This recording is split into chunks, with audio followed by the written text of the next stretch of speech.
for a CFL game.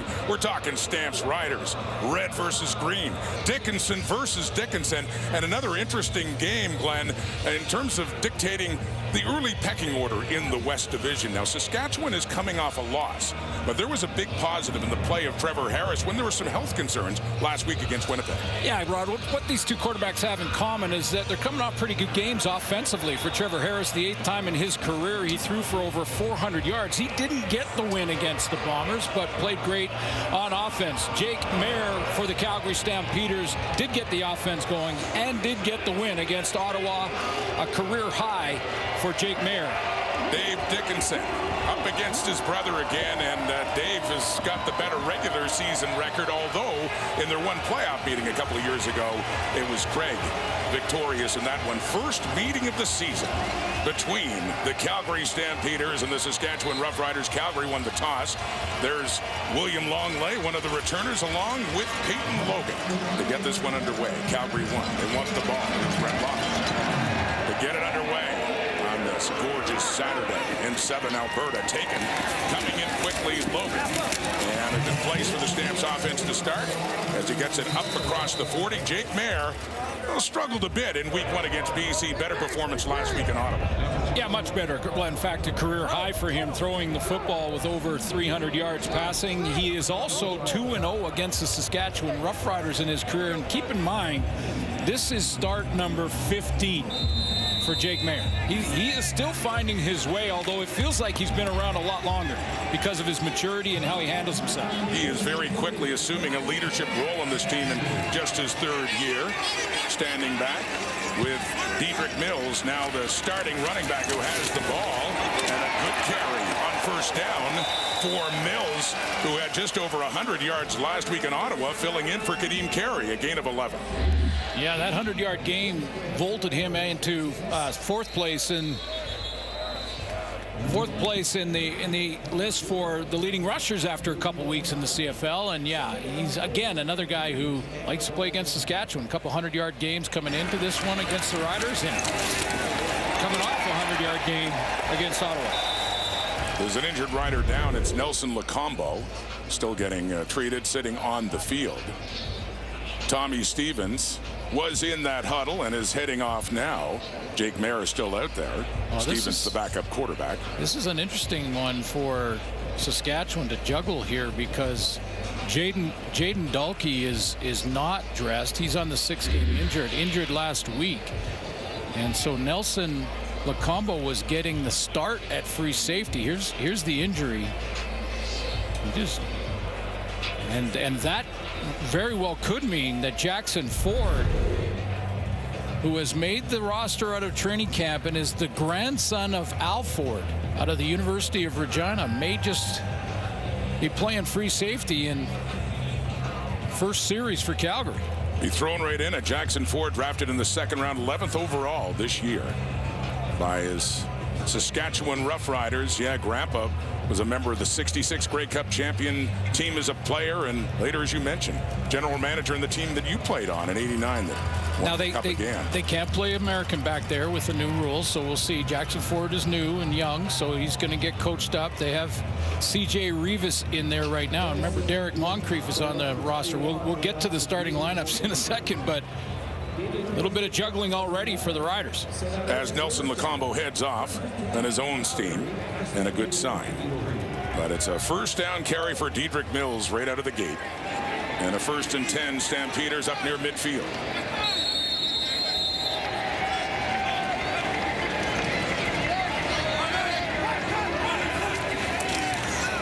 Back to the ground. Mills full spin, running well. 2 carries into this game as he gets it down to the 46 of the Riders. Wow, he looks good in the first couple of carries. Diedrich Mills, and up front they're going to make one change at guard. Bryce Bell will be the 6th offensive lineman. Zach Williams will start at that left guard position. Diedrich Mills mentioned the 100-yard game against Ottawa in his first start, and because Reggie Bagleton is out of the lineup, we're going to see a little bit more of Cole Tucker in the starting group here tonight. Some new young receivers in the lineup for Calgary in this one. Faking the sweep, Tommy Stevens Stevens was in on the 1st and 10. There was another first down carry before by Mills. And Stevens with another good pickup on the ground for Calgary's offense. A 2nd and short is coming up. Charbel DeBeer is going to start on the interior of that Saskatchewan front four. A little bit bigger with Lanier outside, and the reason for that, Micah Johnson will see some time in there, of course, as well. There's Derek Moncrief. He takes over for C.J. Rivas. Now they've had to juggle a little bit. It looks like Rivas is in for Lacombo early on here at free safety. Trey Adams-Dukes, one of 3 receivers, out to the top of the screen, and there's the look to the right, and that's for Luther Hakunavanu, and it is a bit too far, incomplete. Yeah, it looked like that sailed in the wind. I mean, Jake Mayer put a lot on it. He did have Hakunavanu in behind coverage, and some of these young receivers now are going to have to step up with Reggie Begelton. Excuse me, he's the 3rd guy right here in the back and of that bunch formation. He's going to run this corner route. And you can see he's got some separation. It looked like the ball just took off with the wind. Rene Paredes, the veteran kicker's 4 for 6, longest to 39 this season. This one from 47. Just a few plays into this game, Calgary gets close enough to put some points on the board. Paredes celebrates the field goal very quickly, 3-0 Stamps, and now sharp in that home opening loss to the Blue Bombers. Threw for over 400 yards. He also threw 3 touchdown passes to Samuel Emmons. That combination looked great. Harris did too. First possession, Saskatchewan, trailing by 3. And they put it on the ground, wanting to run more after Jamal Morrow only had 20 yards rushing last week against Winnipeg. Yeah. Take a look at Harris's numbers, and yeah, over 400 yards passing in that game, and he had not taken a lot of reps, first team reps, as you mentioned, from that injury, a little hip and back, lower back. Said he's felt as good as he's ever has felt since leaving training camp going into this week. 2nd and 8, Morrow remains at his side. Harris, they've got him. Down he goes, right at the Rider 40. At Stampeder front, Derek Wigan. Did he get one? Because the D-line hasn't got one. No sacks yet in week 3. Derek Wigan, the veteran out of Queen's University, coming in, getting to Trevor Harris.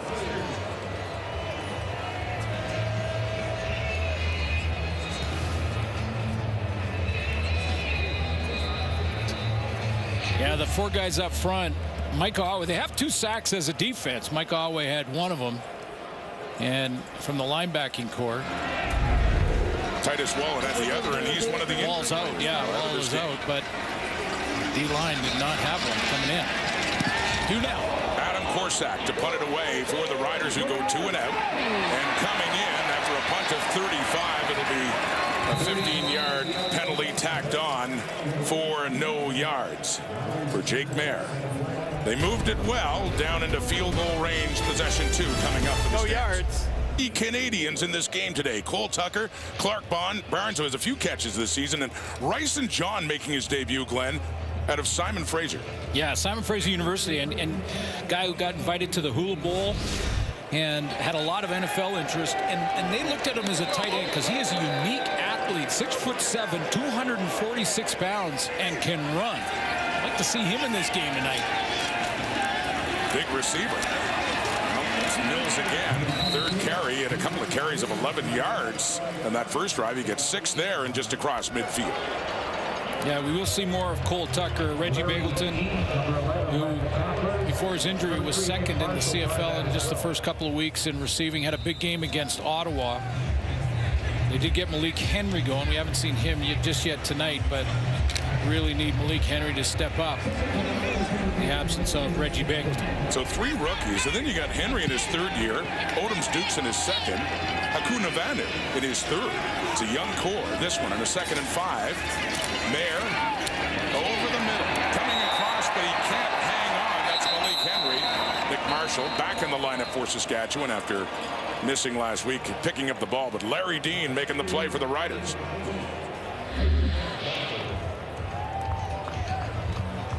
Yeah, we'll just take a look at those young receivers trying to go to work here. This is Malik coming across. He doesn't make the catch. This is his 3rd year. Keep in mind that's in slow motion. They ruled that he didn't have control, so no fumble. But, you know, the downside is they're not experienced, and you're going to see some mistakes. The upside is they don't know any better, and they're young guys trying to make a name for themselves, so they're hungry. So we'll see which one steps up tonight. Dave Dickinson had talked about it, saying difficult losing players to injury, but an exciting opportunity for some young players Calgary has. It's Barry Alford coming in to knock him down right after the catch. Darius Williams on the special teams coverage for the Stamps. Well, one and one Saskatchewan Roughriders coming into this one, and they're starting 2 new tackles. One with a tremendous resume, Gerald Hawkins, who out of LSU, tons of NFL. He was drafted by the Steelers in the 4th round back in 2016. Had some injury issues, played on different NFL teams, and he's a big man. He's up there at left tackle out of LSU. And Colin Kelly, who we know, I mean, he's been around and over 90 games, so they're starting a couple guys first start of the season at tackle. And this Rider offense starts deep. Jamal Morrow takes it outside. Good carry from Morrow. He gets it up across the 15 as we take a look at that Rider offense. Yeah, and when you look up front, so the new tackles up there, they're placing Brandon Council and Eric Lofton, who started the first 2 games of the season. So there's Kelly and Hawkins. We'll watch them. I'm wondering about their wind and this 20-second huddle and getting back into that flow. And again, Sean Bain, former Calgary Stampeder, with a 100-yard game last week. Over 100, well over 100. The most receiving yardage in that game for the Riders. So Emilus had the 3 touchdowns. On the ground in a second and short. Ball comes out. And it looked like Calgary may have had the recovery. See what they sort out here. It is indeed a Stampeder football on the fumble. And it looked like they'd had enough for the first down. It came out late.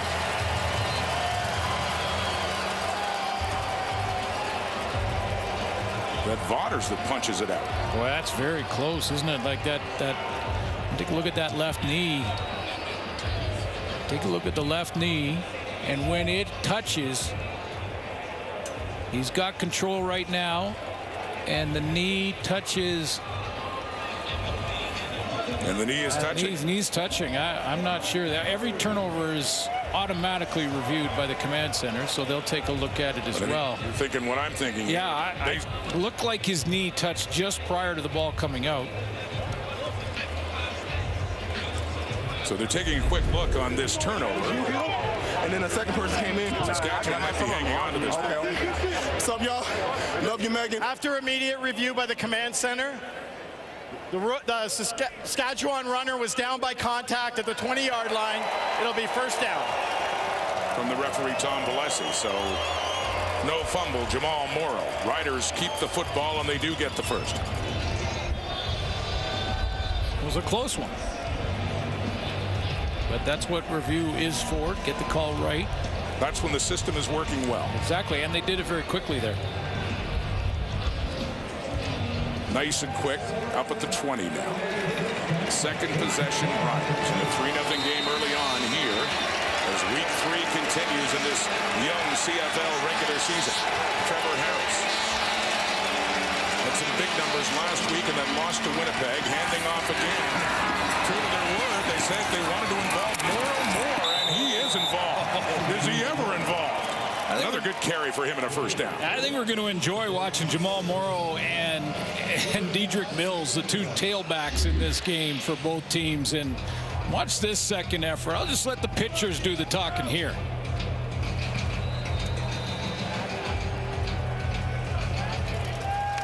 That is sweet.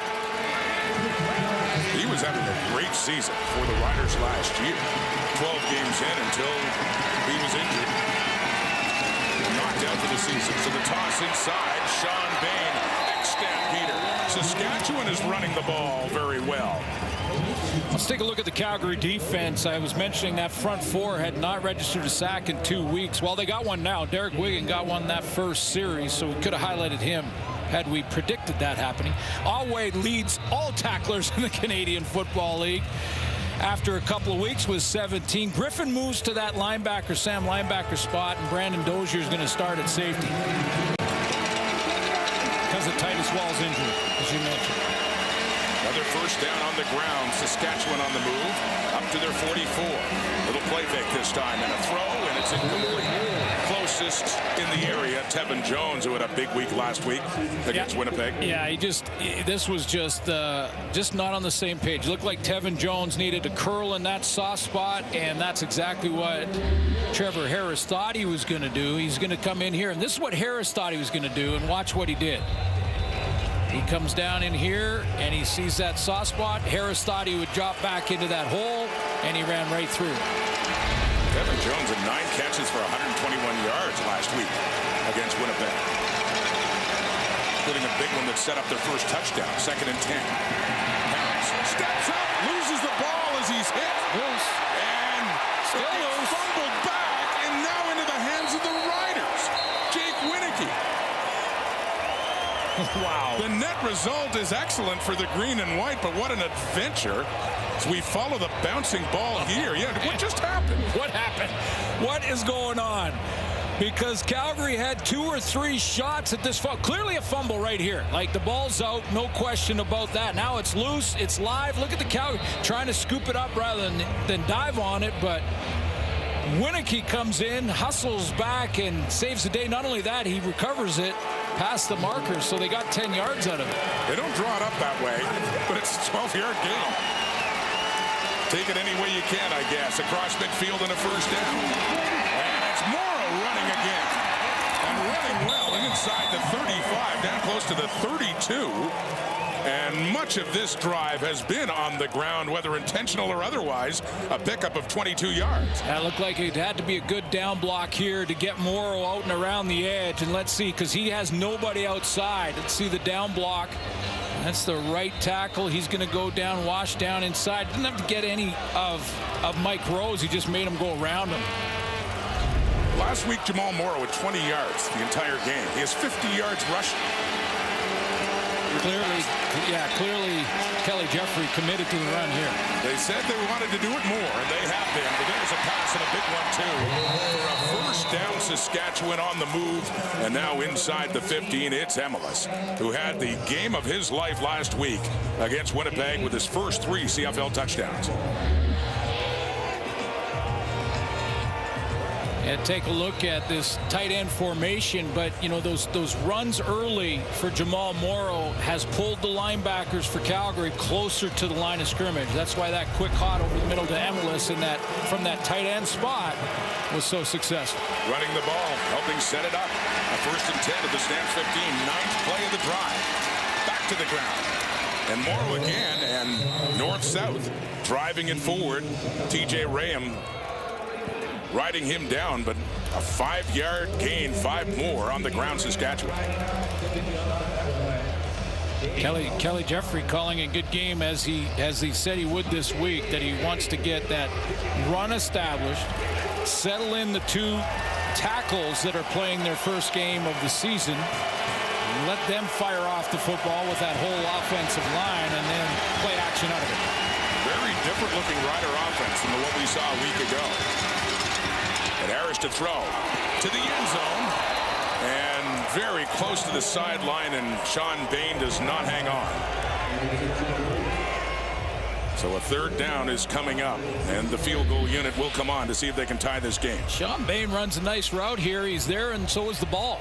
And Trevor Harris has to lead him out front.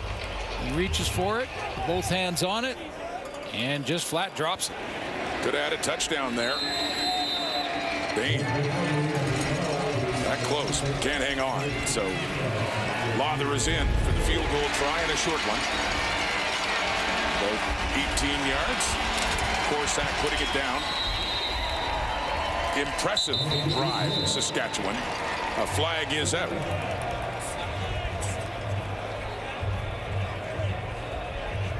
See what this flag is. Could be big. Because they're right around, it was about 3rd and 6. Depending on who it's against Calgary. This drive, by the way, started on Saskatchewan's own 7-yard line. So What they call it? After review by the video official, there's no flag on the play. So they pick up the flag, and the field goal stands, and we've got a tie game, as mentioned. Pretty good beating Hamilton last week. Hello, Winton McManus. Yeah, Look at the camera there. Don't mess with Winton, former Stampeder. Gives you a shiver for a second. So the Elks and the Argos tomorrow. Short kick, and it is bobbled by Longley. And who touched it last? The Riders did. Longley coming in for it. Lawther choosing to kick it his way. Well, it's a pooch kick, Rod. It's one of those ones. It's not to the deep guy. It's in that spot where the deep guy can't get to it. That third level or the middle level of the kick return team. And this time it's Longley trying to get there. Now you just have to tap it out of bounds. You have to be the last to touch it. Henderson gets it, tips it out before he goes out of bounds. That's Saskatchewan football. Wow, brilliant special teams work by Amari Henderson, who is the field half as well. The defense can stay on the sideline. Saskatchewan football. Matchups since back at camp. So I didn't mean for him to be my primary target last week. It just so happened he was the guy who was getting past the defense. But MLS gave the love right back and said, hey, well, Trevor Harris is the best quarterback I've ever played for. So he makes it easy to catch those balls. So a little bit of brotherly love and chemistry already going on just 3 weeks into the season, guys. Yeah, Britt Harris was very effusive in his praise. Didn't know a lot about him. Kind of flying under the radar when he came over from Montreal. And he knew in training camp, as Britt was talking about, this guy's good. He's not bashful at all about getting them the ball. After automatic review by the command center, it was to determine that the Saskatchewan player who touched the ball landed out of bounds. So it'll be Calgary ball. Oh. Amari Henderson. Well, let's go back to knocked this. It out. Yeah, let's go back because Amari Henderson, he tipped it out before he was out, so he's not out of bounds when he touches it. And then he's down inbounds. He's down inbounds. I'm confused here. But saying that he was out of bounds, I guess Longley bobbles it. Henderson. Oh, the hand touches out of bounds before his knee. Okay, let's go back and take a look one more time at that, because I was looking at his knee after he touched it. Left hand tips it. Let's look at the left hand. So left hand. Oh, that's close. That is so close. That's true. So if the hand touches down before the knee, then he is out of bounds.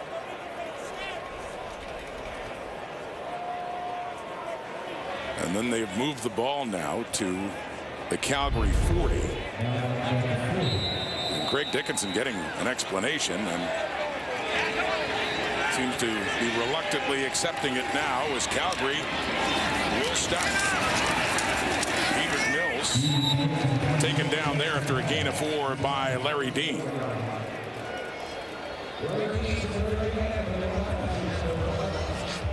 Well, that's a huge break for the Calgary Stampeders in plus territory, that the command center noticed that Anderson was out of bounds.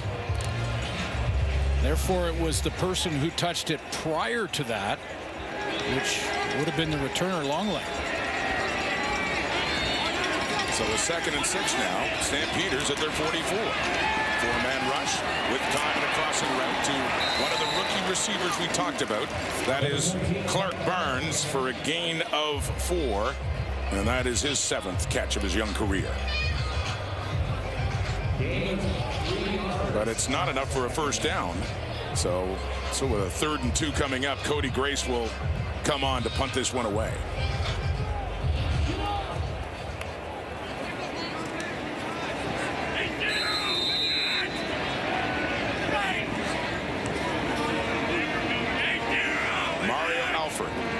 Back inside his 15 for this one. By last year's top punter in net yardage. Cody Grace, booming punt of 57 yards. Alford starts the return from his 5 and gets it up about to the 15.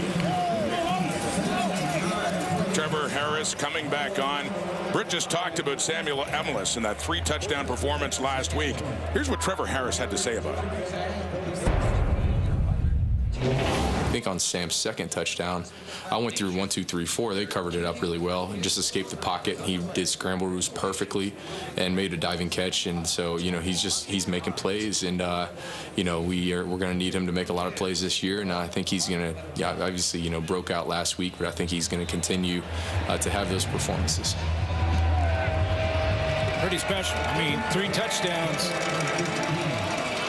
You scored 3 touchdowns in Saskatchewan. Everyone wants to talk to you. Whether he wants to talk about it or not, they're going to be definitely, if he keeps that up. Passing off to the left now for Tevin Jones. And great out of bounds. He was hit by Trey Roberson there, so incomplete. Yeah, so that tied a Rider record, 3 touchdowns in 1 game. And there's some by a Canadian, and there's pretty impressive names on that list. Andy Fantus. I was going to say, and you got a couple old teammates there. Yeah, Jeff Fairholm and Ray Elgard. 1988. Emelis from Montreal played his college ball at Louisiana Tech and drafted in the first round last year. 2nd and 10. Off to the left again and too far. Intended for Morrow, who's wanting a call here. Yeah, Morrow wants a challenge from his head coach here on this one because he felt like he was grabbed in pursuit of that deep ball.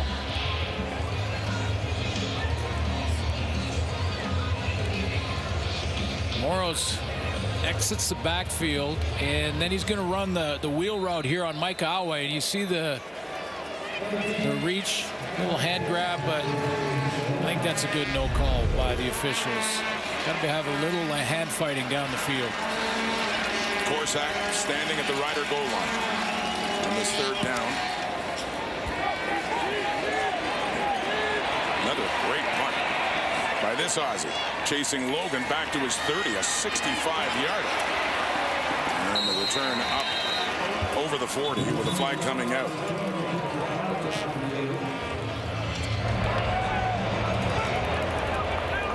During the return, illegal block. Calgary number 48, 10-yard penalty, 1st down. Jake Mayer, a rookie just 2 years ago, but a leader now, and had this to say about the role he plays in the excitement and leading these young receivers he has. If anything, it's my job to make their lives easier and to, you know, make things make sense for them and to keep their confidence up and, you know, just allow them to play free. Because I remember being in their shoes as a rookie, and that was the biggest thing for me was just, hey, play free, just cut it loose, live with the results later. Because you know you have a lot to learn when you're young, but you also have the ability to turn some heads when you're young. They're throwing now, and that is long life, incomplete. 2nd down ahead. Interesting to hear Mayer talk. So it's just a couple of years ago, he was the rookie. Bo Levi Mitchell got hurt.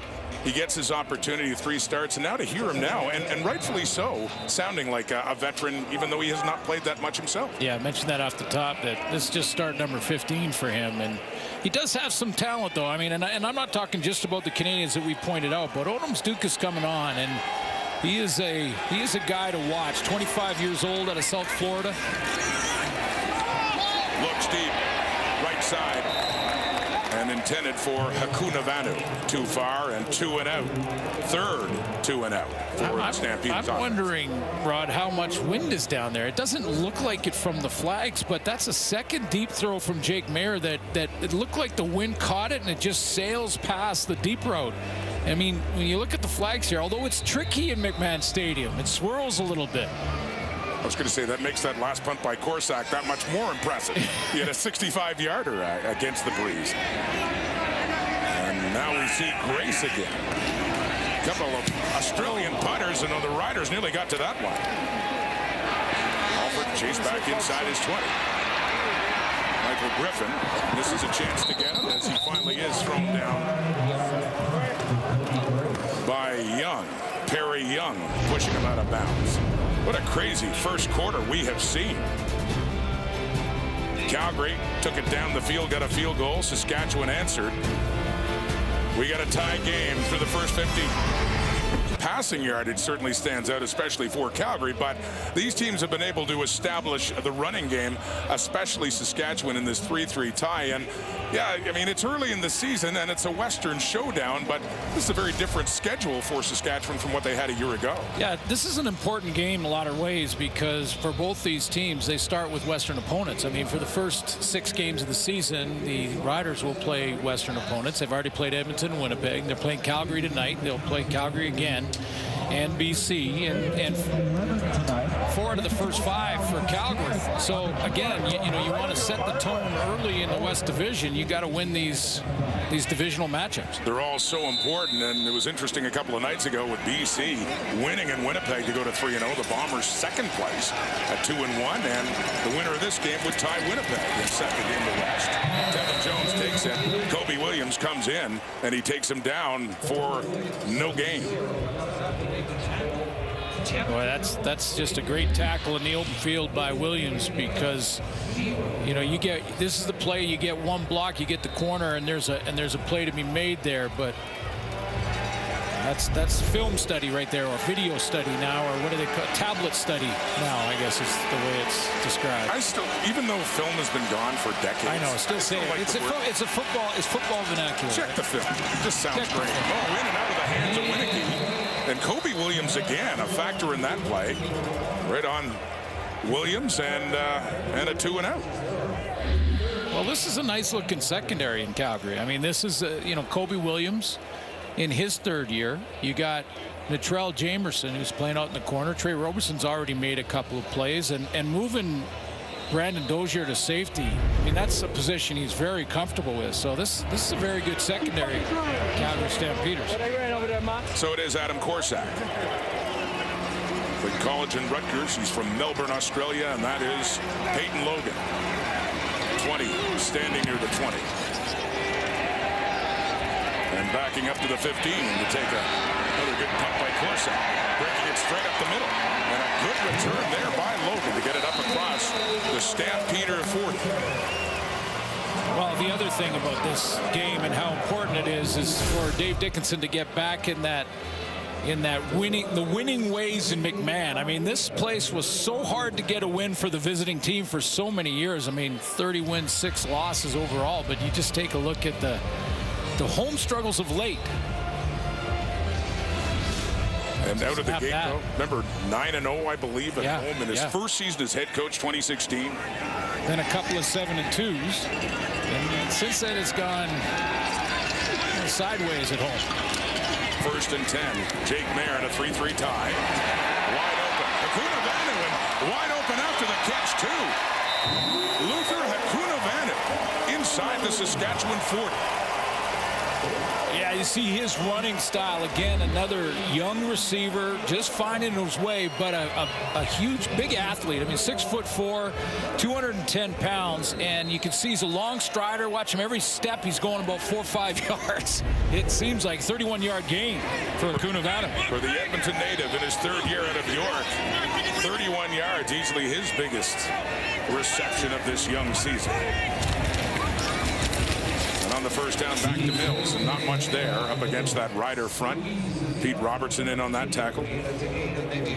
Pete Robertson crashes down at this. At some point, Jake Mayer is going to have to pull this. I mean, this crash down action here to get to the tailback is automatic if you're just running the ball and you're not pulling it ever. So you get to keep the defensive ends, true, and keep them outside and open up a seam for the tailback. Jake Mayer's going to have to pull that 1 or 2 times. Good inside play for a guy we know on the outside.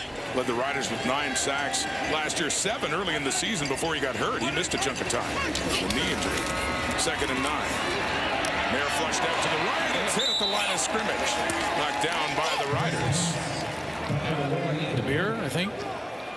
Charbel DeBeer. Yes. Big 99. He gets the start at defensive tackle.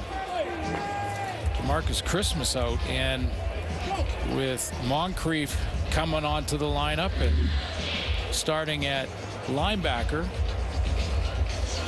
Big man up there right over center, and Sean McEwen, the leaders of that group, gets washed to the outside and then hands up. Nice. So Cody Grace will put this one down for Rene Paredes. He's 1 for 1. This outside the 45, and Paredes, money in the bank again. He missed his first 2 field goal tries in the season against BC a couple of weeks ago. He has been perfect since then. De Beers play limited to 3 and a 6-3 Calgary advantage. Action of the Travelers Championship. They tee off 3 Eastern, noon Pacific on TSN and CTV2. Talking about the final group. Keegan Bradley in it too, and Ches Reavie. Bradley 21 under par. Shot a 64 today, a 63 before that, and a 62 in the opening round. And his lead is just 1 shot. They're tearing it up. 21 under par. That's what the pros do, don't they? If they're lucky. I just quoted Kramer from Seinfeld. Sorry. And we continue. I'm 21 under. If par is 200, I got that nailed.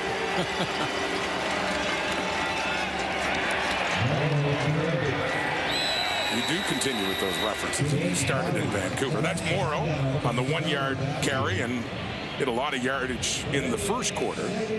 Very busy for him carrying the ball. And they, as mentioned, it talked about wanting to get him more involved after last week.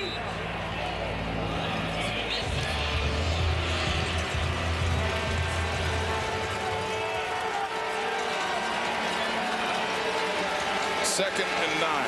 6-3 Stampeders. First meeting of the year between these 2 traditional West rivals in a 3-man rush. And it's complete to Jake Winneke from Trevor Harris. That combination, of course, we knew from Montreal last year and the year before when Harris came over. And a gain of 12 for Saskatchewan and a first down. Yeah, Gerald Hawkins did a nice job of blocking his man past Trevor Harris, but he gets rolled on, I believe, and is down. And take a look at the big left tackle. As he's in that pass pro, he's going to take Vaughters and run him by Trevor Harris, and then from behind he gets rolled up on and grabs that right knee. Gerald Hawkins, his first year out of LSU. They had, as you talked about, 2 different tackles the first 2 games. It's rare to see a switch of both left and right tackle for 1 game. Once they were ready to go, Craig Dickinson wanted to put them in, and now he gets some attention on the field. He has to be taken off on a cart with an apparent left knee injury. Yeah, it's just unfortunate here because he gets rolled on after a good block on Vaughters, and again in his very first game in the Canadian Football League, and just that knee gets rolled on. So they make the change up front on the O-line. Logan Bandy is into this game, number 69. On the ground, Jamal Morrow. Bandy got time after Dan Clark got injured early last season in Edmonton. Bandy had a lot of games at center. His second year out of Calgary. Played for the Dinos. So they move Logan Furland out to left tackle. Bandy in at guard and leave Peter Godber at center. Second down now after that carry by Morrow. On the ground again. Jamal Morrow. Not quite a first down, but it'll be a 3rd and short coming up.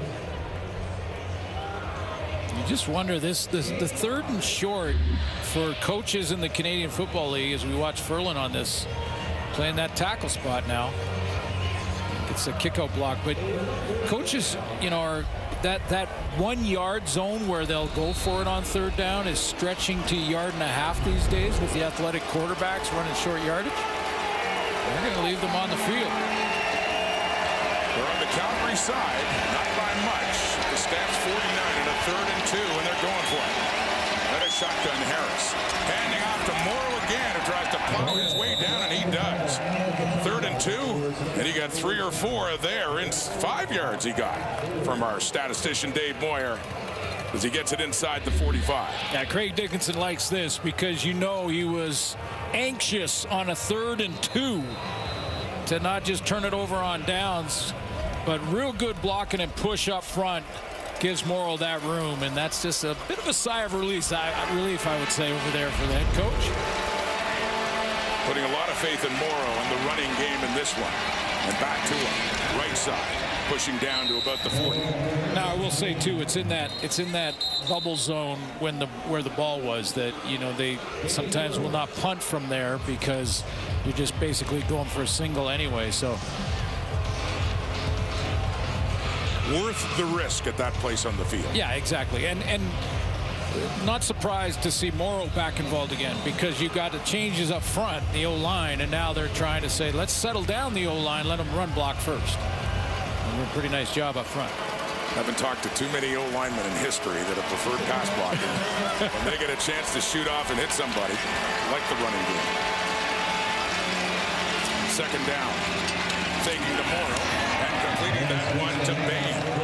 And that one close to another first down inside the 35. I just love the chess match of football when an offensive coordinator and Kelly Jeffrey goes run tomorrow, run tomorrow, run tomorrow, and then he says, you know what, now we'll pull it on the fake tomorrow and just throw this little one to Bain over the middle. I just 1, 2 plays in a row, 3 plays, 4 plays in a row for Kelly Jeffrey sets up that key second down throw to move the chains. Great for possession, time of possession too. It's the 8th play of this drive. They had a long drive in the first order. 2 as Harris just pulls it down and slides. Couldn't find anyone. And a flag comes out as he just slid down for a gain of 4. Looks like this is going to be holding against Saskatchewan. Holding. Saskatchewan number 51. 10-yard penalty. Repeat first down. That's Peter Godber at center. No change there. He started the game in that spot. So let's take a look. Brent Monson gets now his defense in a good situation because they'll do down over, but now they've holding call up front. Yeah, you can see the jersey pull on TJ Raham. Godber doesn't let him redirect and get to Trevor Harris. So it's a 1st and 20. Riders push back. And off to the left. Swinging it out to one of the new receivers for Saskatchewan, Kendall Watson. His first CFL catch. And he didn't go anywhere. Yeah, you know what? That's not working on that side. Kobe Williams has got that shut down. That's the second or third play that he's made out there on very similar attempts. And now all of a sudden you get in second and long. Your defense from Brent Monson gets more confidence, but we've seen a couple of plays by Kobe Williams from the halfback spot just stepping up and taking that down right away. A loss of 5, and with that holding penalty, last 2 plays have done 15 yards the other way. A 2nd and 25 to Stamps 49 for Harris. Quickly off to the right again to Morrow, and he gets knocked down after breaking 1 tackle. It's Cameron Judge. And forcing a long 3rd down here for the Riders. Now the Riders do have the wind, and they're going to line up for a long field goal here. We'll take a look at the tackle by Cam Judge. Has an interception, that against BC in the opening game of the season for Calgary. They lost to the Lions that week. This one with the breeze as his back, 52 yards. Lawler's hit them further than that. It's put down to tie the game again. It's heading left, and it is wide. And it is the rookie, Clark Barnes, bringing it out. Has a good return as he breaks a couple. Cuts it back inside. A flag is out, and Tevin Jones really pushes him out. So they missed the chance to tie.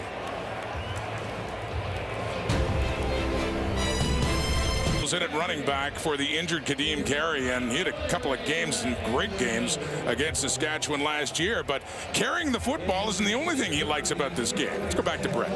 Yeah, something that he prides himself on is his pass protection. He's really a team guy. He said, I love helping out the O-line. I love keeping my quarterback on his feet, and I love making guys regret coming and trying to hit me because I hit them back even harder. So then I asked quarterback Jake Mayer about him, and he said, oh yeah, that completely describes him. He's the type of guy that you flinch whenever you watch him because he literally believes nobody can tackle him. And one word he used to describe him, fearless. So kind of like how you describe you guys. Yeah, and we're really fearless up here in the booth just watching the game. Brett, well, the guy beside me. He could lay it out down in the field. That's what I mean, you can see that in Dedrick Mills. I mean, you can see how he searches out contact. I mean, he'll get into the second level, and a lot of running backs are trying to run to space. He's searching out contact to go and attack the defenders. Kadeem Carey's one of the top running backs in the CFL. He's been great, but not bad as a backup. And Dave Dickinson and Jake Miller both saying he's kind of like Kadeem Carey, younger version. Enthusiastic, loves the additional role, good team guy, great in the room, tough. Little fake to him as finds an open receiver. It is Malik Henry in a first down. Calgary up at the 38. Yeah, this is an on-time. This is the type of throw that as soon as you get open on that second cut, there you're Malik Henry, the ball arrives. It's a nice 19-yard gain back-to-back off of play action to Dedrick Mills. But yeah, that's the type of running back. We had a great discussion with him and talked about his days back with Nebraska, but he started out playing for Georgia Tech in his freshman year and ended up getting to the Gator Bowl. So nice catch by Henry over the middle off the play action. C.J. Rivas is being removed from this game for concussion protocol, we are told. Spotters saw something they didn't like, and he was asked to remove him. We'll go through protocol.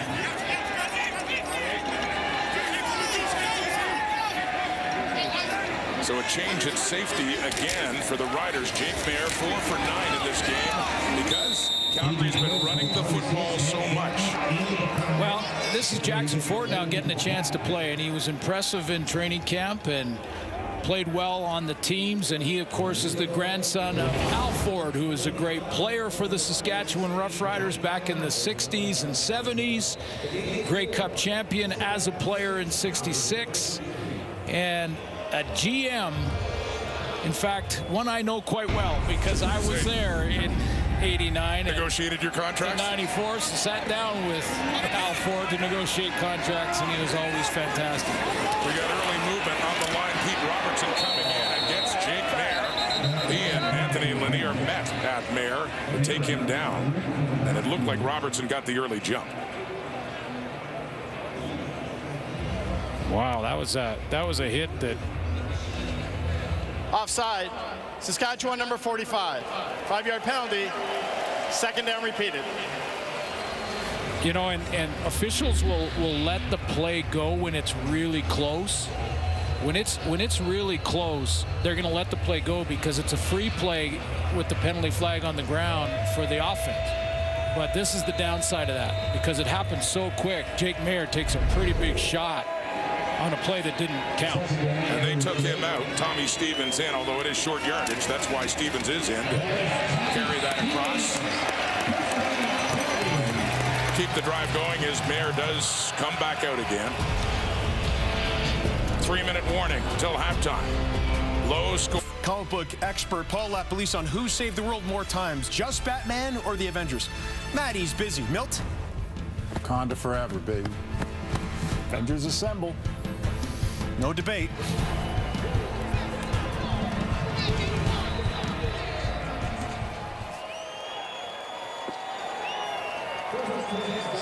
It's got this image of Shinetti having Lapo at Comic-Con. Those guys would be in heaven. But they'll keep it to this game. At the deep ball. Henry just off the fingertips.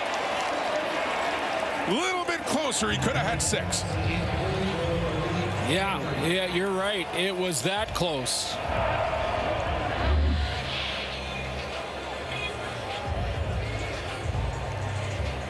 Right at the bottom of your screen, you see the end of it there. But you could see that Henry Timer, could we please put 2:34 on the clock? Thank you. Serious separation on Nick Marshall. And Marshall went, okay, you got me there. He had him just a bit too far. 2nd and 10. Calgary 51. They have a 3-point lead. And this their longest drive. They started way back at their 5.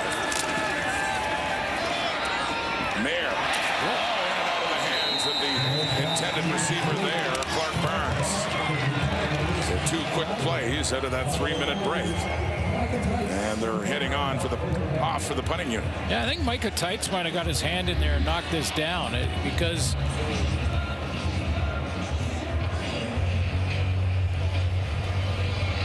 take a look at the route here, because he breaks out, and Micah Tights is going to just get on that inside shoulder with deep help. You know he's got a guy over the top, so he can stay underneath this throw. Well, no, actually Barnes just dropped it, had a chance at it.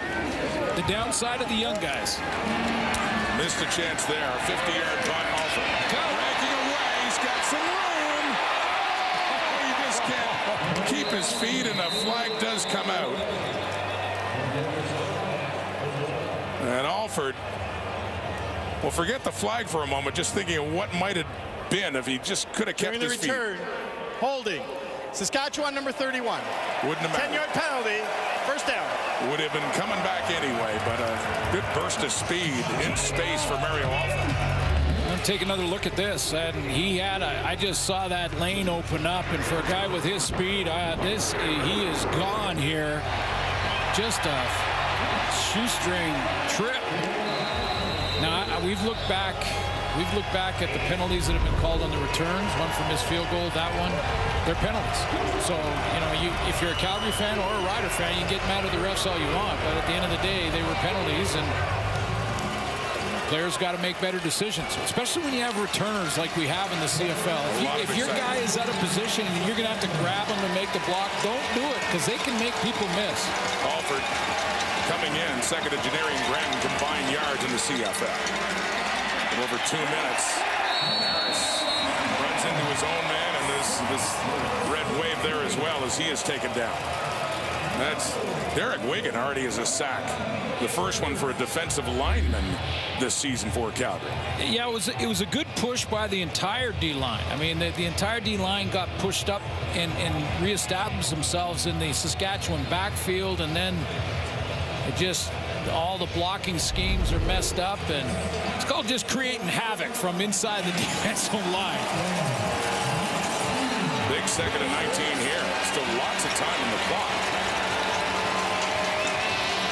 And a 3-man rush coming. Harris getting it away, and good coverage after the catch. Cameron Judge coming in to limit the damage after that catch by Tevin Jones for 4 yards. And a third down coming up. Yeah, you start to get the feeling that side with Cameron Judge playing over there with Kobe Williams, the tackling for them in the first half's been outstanding. I mean, they are not letting these quick hitches or quick slants turn into big plays after the catch.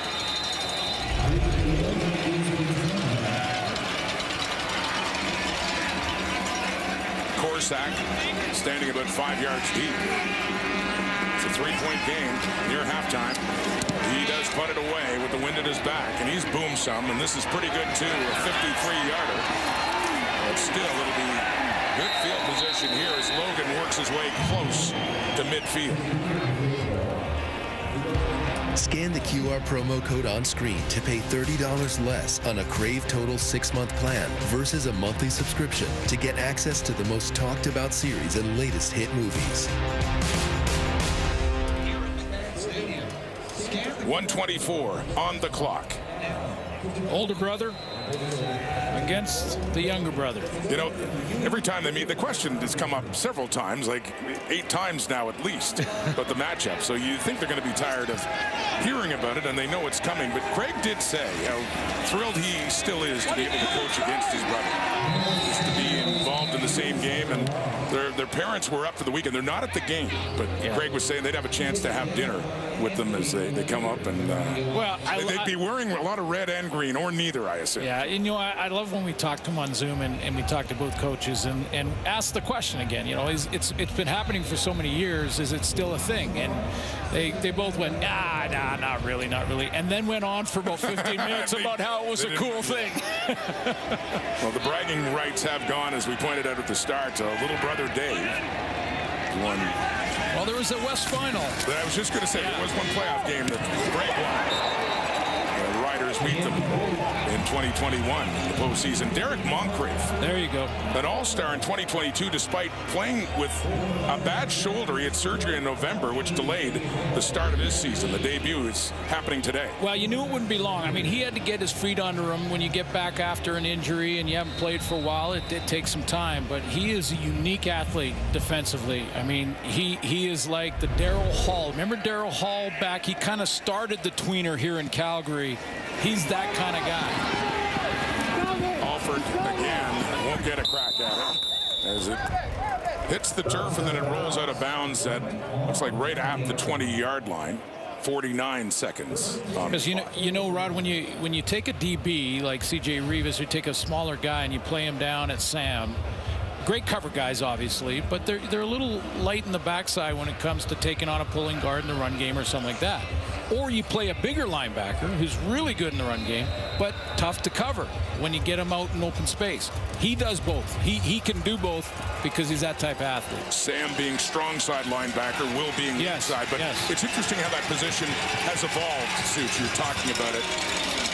More of a coverage position, but he is the strength. And what a sack there by James Vaughters back in the CFL this year for the first time since 2018. And the defensive line for the Stampeders, they're finally picking up their sacks in this game. Yeah, you know, and you know that they've looked at the stats, and they never said it. You know, no one said it this week. That's three-man pressure, too, with a back in there as well, and just beating your man. But they looked at it and went, okay, 2 weeks in, and our D-line does not have a sack. Well, both those guys do tonight. Derek Wigan and Vaughters went away to the NFL for a while, but picked up a ring with Calgary back in 2018.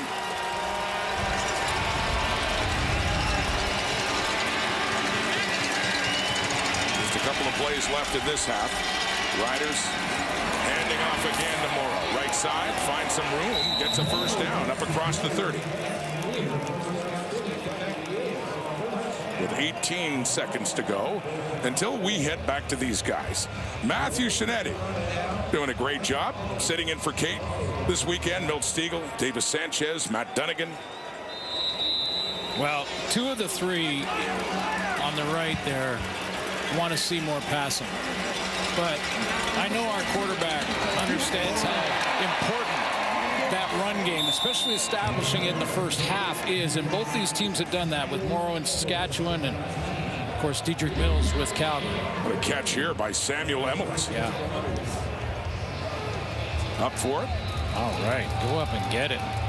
Wonder too, just a poster shot. Remember posters? Oh, absolutely. The classic poster shot. Just wonder too about the confidence, the infusion that he would get from the game, like the one he had last week against. Oh yeah. Oh, it's.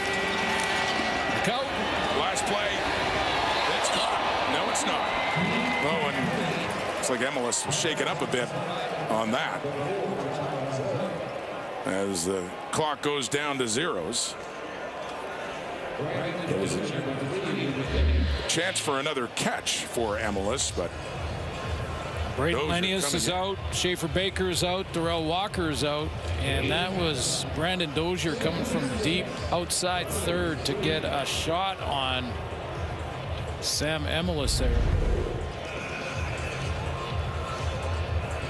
Well, it's been a low-scoring game, but some interesting points to it. The running game, and also some crazy fumbles and near turnovers, and for Trevor Harris, not quite the same. It has a lot to do with the outcome of the game. You may not think so. I know you've experienced that too. You got to be careful with the tie choice. And so it goes in Morrow's hands, and he gets it up to start the second half to the Saskatchewan 30, and a shorter kickoff again by the Stampeders. A good pass defense by both defenses, but the run game, you know, they got Jamal Morrow going early and often in this one. He had close to 100 yards rushing in the first half, 12 carries for 87, his longest a 22-yarder. Did real good job in protection too when he was asked. So the running back sort of center stage in this one. Every game is a different journey. Harris takes the handoff. He throws off to the right.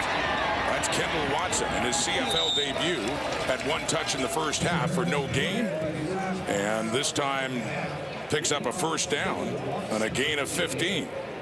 That's kind of what Jake Mayer said about young guys. You know, young players. Kendall Watson getting a chance, a rookie out of Samford who gets a chance to get in the lineup because of the injuries and got some speed over there. Oh, it's intercepted by Cameron Judge. It was deflected by Julian Hauser at the line, and an easy pick coming in for Judge after the work by Hauser on Trevor Harris. So we got a big turnover to start the second half for Calgary up near their 50.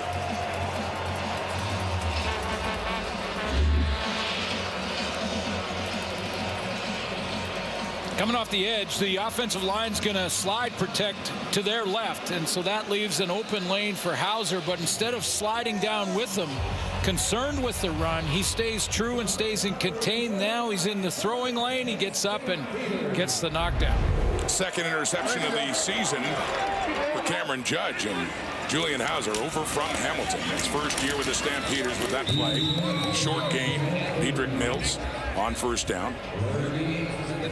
Second and long coming up. Mills didn't have the yardage that Morrow had in the first half, but he was important, and a couple of those runs early for over 10. Say first possession. Yeah, he had back-to-back 11-yard carries, and it looked like they were really going to establish him, but you're right, they did get away from that a bit later on. David Mills got the start against Ottawa last week after Kadeem Carey got injured here at McMahon in week 1 against BC. Second and 9 at the Calgary 50 for Jake Mayer. The blitz is coming. He gets it away. Oh, it's intercepted, and it's still in the hands of Roland Milligan. He dropped it, he picked it up, and he takes it all the way down to the one. Calling it a touchdown. There was a hesitation where he went down. What a play by Roland Milligan. The ball has been bouncing everywhere tonight. It's been all over the place. Remember that fumble early on that Five Stamps had a crack at it and didn't grab it? I mean, this one, okay, first of all, it's just outside. So Milligan chasing across the field. It drops right in his hands. Then he dropped it and caught it on the bounce, which almost never happens because of the shape of the football. And then away he goes. Tucker almost gets there. Now, is he down or did he cross the plane? Well, that was what they were looking at. They didn't call it a touchdown yet. They look at it here, knee down, and is the ball broken the plane? So I'm sure they're going to be taking another look at that before this point after it. But it is a touchdown. Roland Milligan. His second interception of the season. After automatic review by the command center, the runner was deemed down at the 1-yard line. To be Saskatchewan, first down. Okay, they had called it a touchdown, and now they have reversed it.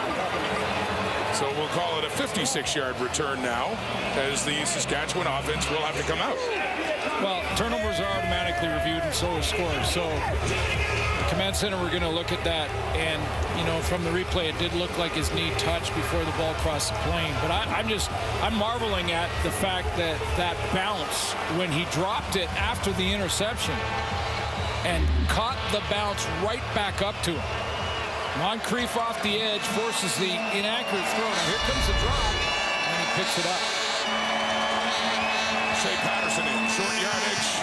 One play later, it is a Saskatchewan Roughrider touchdown. Patterson will go down in the books as the one who scored that TD. Milligan did that legwork after the pick, bobbling the ball, picking it up, taking it just about all the way. Well, the command center takes one away from a DB who doesn't often get it in the end zone, and that's probably why there's not more of a celebration from Roland Milligan on the bench over there, but he was boy, he got that bounce on the run. And just kept going. And the point after. No, make it. Wave it off right for Brett Lawver. So they do get their 6. And they take the lead by 3. Roland Milligan dropped it. gets it, and takes it just about. And he's going to come on the blitz, and so is Moncrief off the edge. This is the receiver right here. That was the intended target, and it looked like Jake Mayer was going to the right guy because the middle linebacker vacates. There's Malik Henry. He is open, but the pressure from Moncrief forces the inaccurate throw. Milligan picks it off because it's a little bit behind and over Malik Henry, and away he goes. But that one hopper right back to him. Wow. And so Saskatchewan leads by 3. Drop ball by Logan in this kick return. And he's hit hard by Amari Henderson, who nearly had a big play that was overturned in the first half. A flag comes out.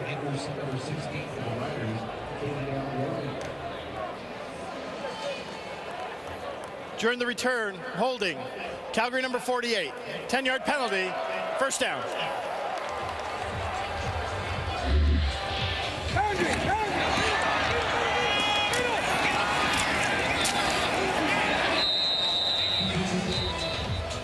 That's why I say it's almost wrong at times to say helmet to helmet is always a penalty, because helmet contact will happen quite often. I mean, it's part of the process, but as long as you don't lead with it, you're good. That was a clean hit and a big one. And the illegal block, or the hold, called on Jordan Herdman-Reed, inserted into the Calgary lineup, an ex-Rider.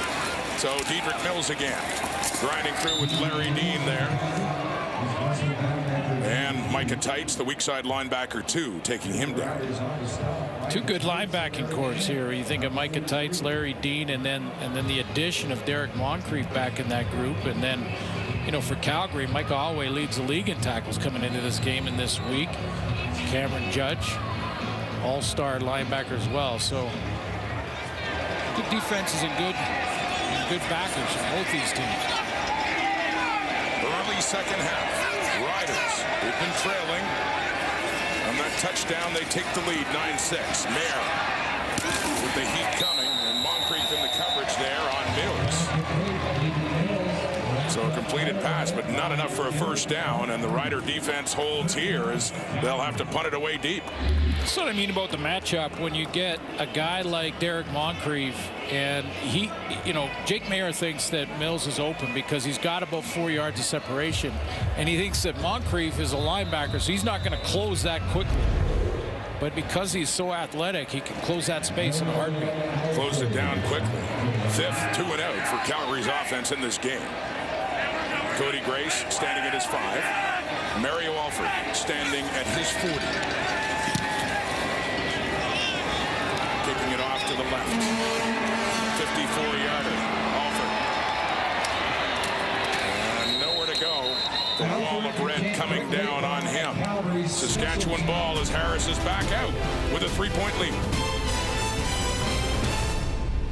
And here's a full list of the games that you can check out this season for the Purolator Tackle Hunger. Back to you guys. Thank you, Brett. When we see that initiative, we can only think of one person in particular. As the Riders have the ball and Jamal Morrow nowhere to go. And that one person, of course, our late colleague Chris Schultz, who remember all those years, the big man he loved being a part of that. And getting all that food gathered together in the Purolator initiative. Tackle Hunger, Schultz was involved for many, many years. Yeah, late Chris Schultz, and loved being part of that. Absolutely. I mean, it was sincere. He loved it, and over 20 million pounds of food donated. He was very proud of that. He passed away a couple of years ago. We miss you, Schultz. Deep ball, Harris. Oh, nearly caught by Winicky, who is hit just as it came in. Perfectly timed by the Stampeders. You know, Winicky's been a bit of a puzzle. I mean, you know, a good athlete and guy who has chemistry with Trevor Harris, going back to their Montreal days, and both, you know, mutual respect is outstanding. They're great friends. They have the chemistry. I mean, you can't throw it any better than Harris threw it. But it's been a bit of a slow start for Winicky this season as a Rider, and he's limping off, which isn't a good sign. And another play by Kobe Williams. Kobe Williams there in the coverage. Dozier coming in after the ball had sailed through, and Winicky slow heading off. So the 5th 2 and out for Saskatchewan's offense. On the punt by Corsack, a 53-yard punt, and Seth Logan gets it up to the Calgary 21. You know, Rod, that I often like to just say thank you to the men and women in the Canadian Forces, the men and women in law enforcement in our country, and the first responders that are running in when everyone is running out of a disaster situation. I want to say a special hello to Evan Bray, who is the chief of police in Saskatchewan, and he retires after 25 years of service. A great friend and just a great police chief for this in Regina. Happy retirement. The big party's tonight. Happy retirement. And thank you to all the first responders, police officers, and men and women in the Canadian Forces. Stampeders with the ball, trailing by 3. That's Malik Henry with it. And a first down up across the 35.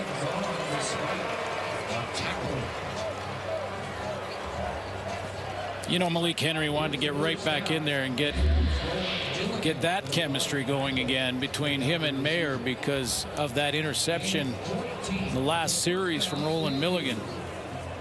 Get him started, get that first one, high percentage throws. Now make note, Suits, Tommy Stevens, the backup quarterback, is in this game.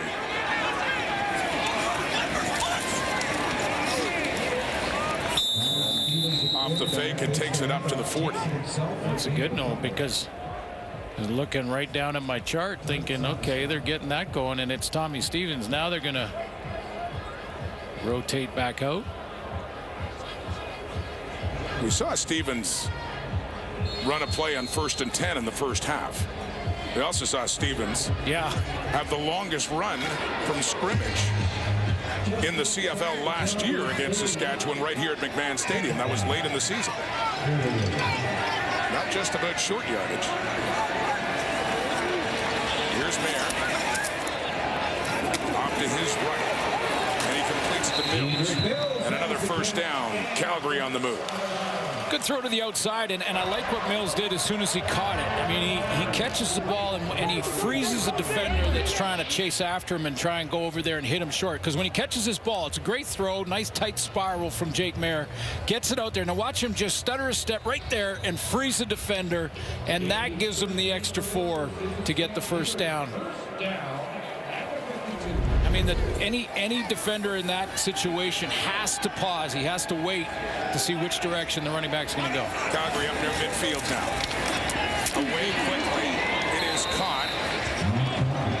And that is Cole Tucker, and I believe his first CFL catch. It is for the rookie activated for this game.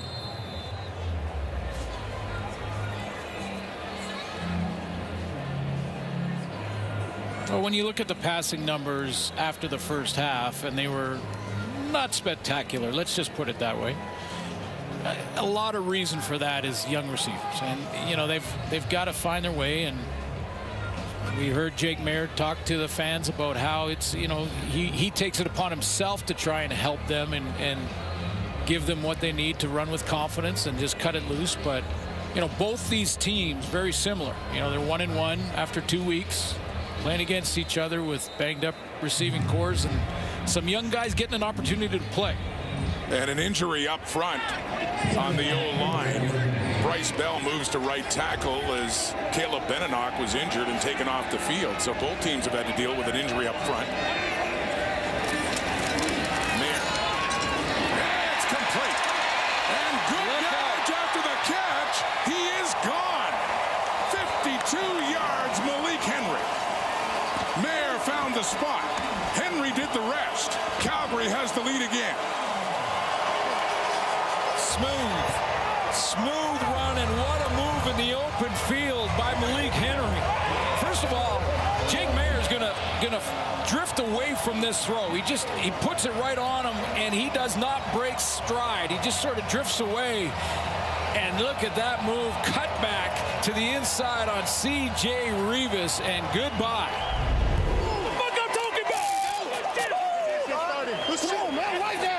Here's Nick Lewis.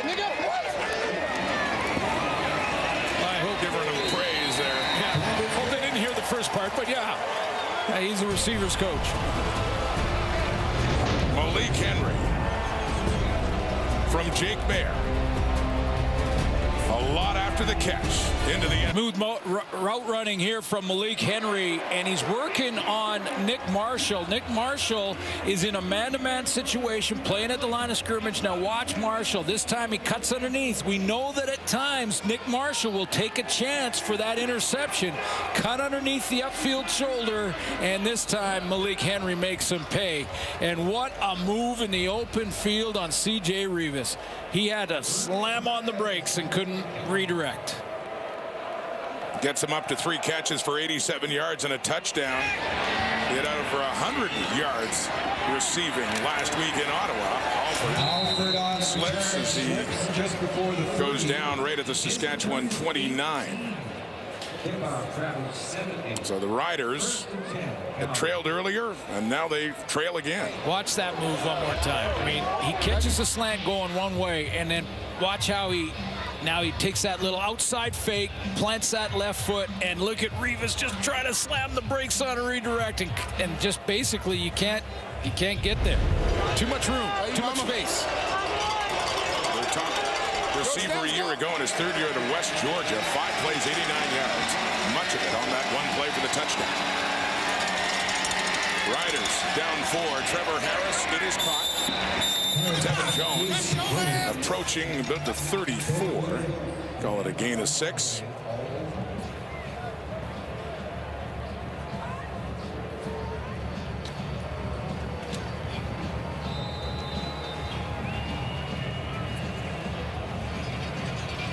Quite remarkable, 11 of 19 for Trevor Harris, but under 100 yards passing in almost 3 quarters. After coming off a 400-yard game. Yeah, although they have made quite a commitment in the first half to the run. They didn't have the points to show for it after some good drives. Exactly. 11 in the first half. 11-play drive, went 93 yards, got a field goal out of that. 11-play drive that only went 26 yards, but because of some penalties that pushed it back, missed a field goal there, and then I had a 40-yard drive and got 0 points out of that. Good to see Winicky back on the field. He limped off after that last attempt. And with that, they get a first down after 45. They need more to show for their ability to move the ball. Bain, next down, facing his old team for the first time, and a flag does come out as he gets close to first down yardage for Saskatchewan. Let's see what this flag is.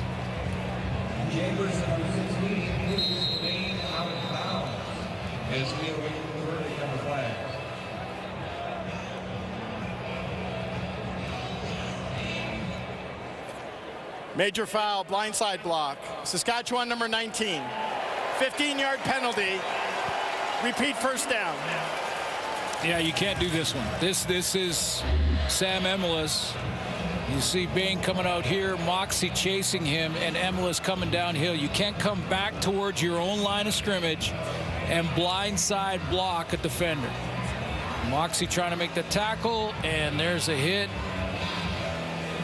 And that is a player safety change that was made years back. So instead of being close to another first down at midfield, the Riders are pushed back. A 1st and 25. And that's exactly why the rule was changed years ago, because it's a dangerous play. Moxie's still trying to shake that hit off.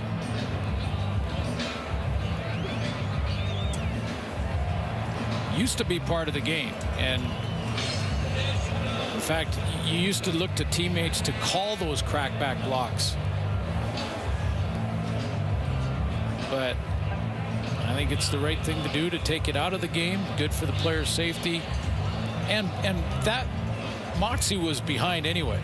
I mean, he was behind the play. It didn't look like. So you see Tay Daly is in now at field half. Kobe Williams moving over to boundary half with Moxie off on this play in a 1st and 25. Play fake. Harris with time.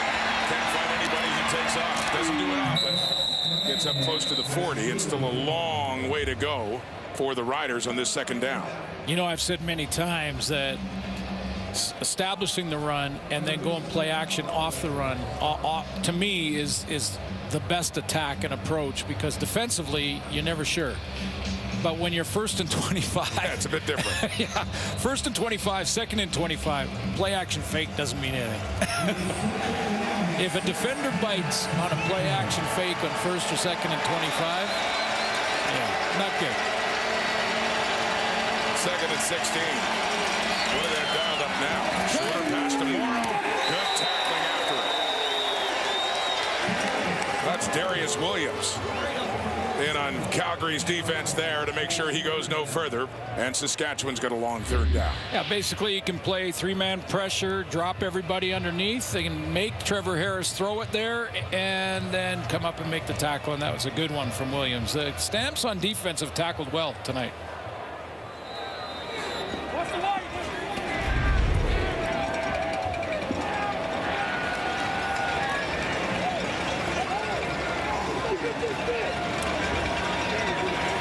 Late 3rd quarter, Corsack to punt.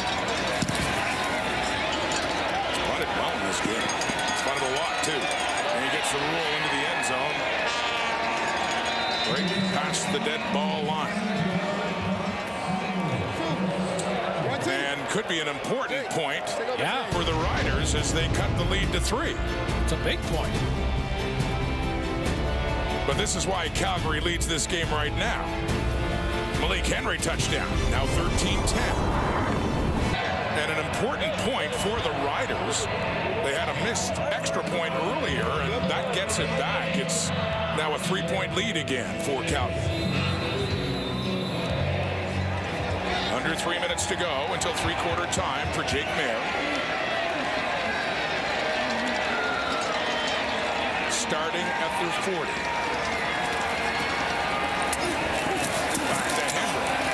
Touchdown.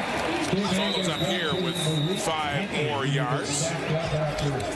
Yeah, I'm not surprised, and you know, Dave Dickinson, as the offensive coordinator as well, is moving Malik Henry around with those young receivers.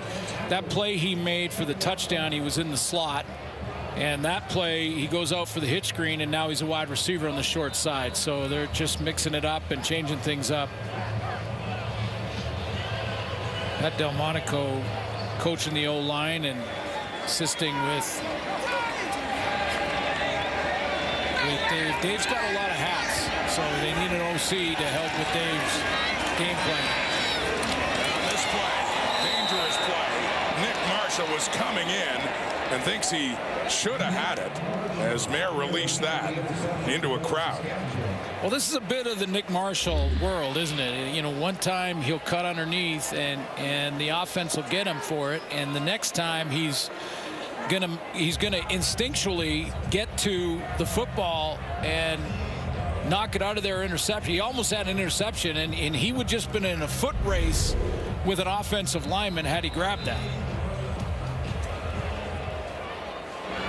And there goes the push-ups. Yep. He's going to pay for it.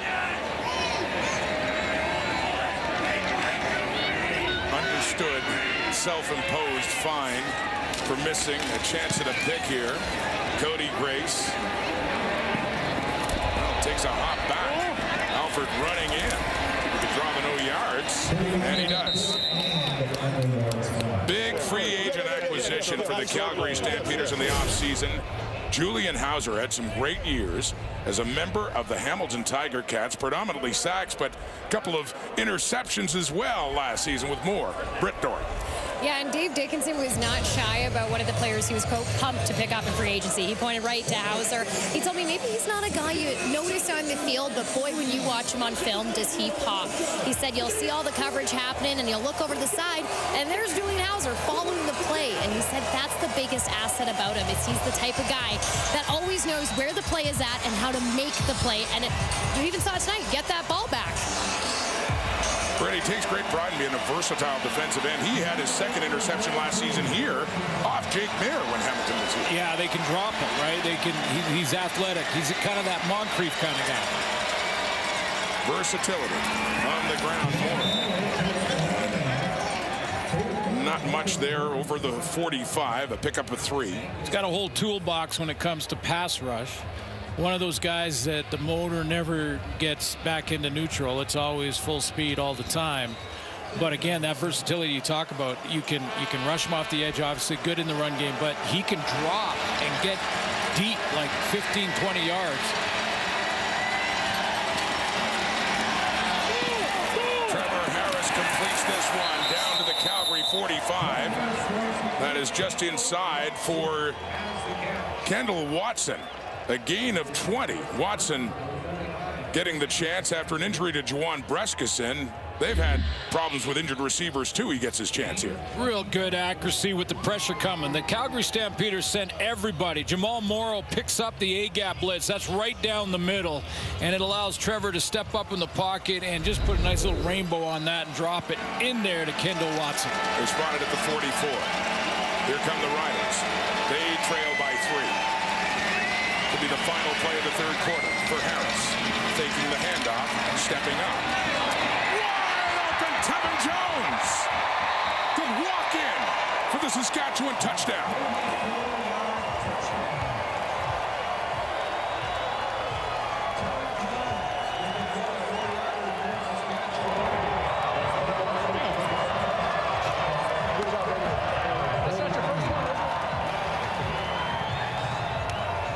Just amazing. And you know, the game inside the game is protections, and watch Morrow here on that last play where he dropped it to Kendall Watson. Morrow made a big block on the blitz. Now he's going to fake it and then get the chip on the outside so that Trevor Harris has a chance to step up in the pocket, climb in there, and hit Jones wide open on the crossing road on the shallow post.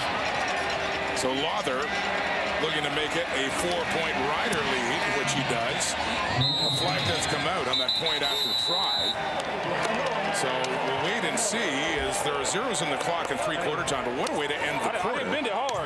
Tevin Jones last week, I mean, Analyst was the headliner for the 3 touchdowns.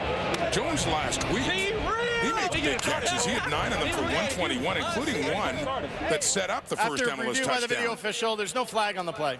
So they pick it up. And the Riders pick it up, too. They've led, they trailed, they lead again. Tevin Jones from Trevor Harris, wide open and in. Scoring only 9 points and a lot of running plays, but in this second half so far, that third quarter saw some big passing plays, those 2 that led to touchdowns. Yeah, Tevin Jones for Saskatchewan. Malik Henry, the 52-yarder on the great move on C.J. Rivas in the middle. And all of a sudden, the offenses have got going here, and that's good to see. I mean, every game has a different sort of feel to it, different journey, and they established the run early. That's why we had a low-scoring game in the first half, and then second half, offenses are clicking in.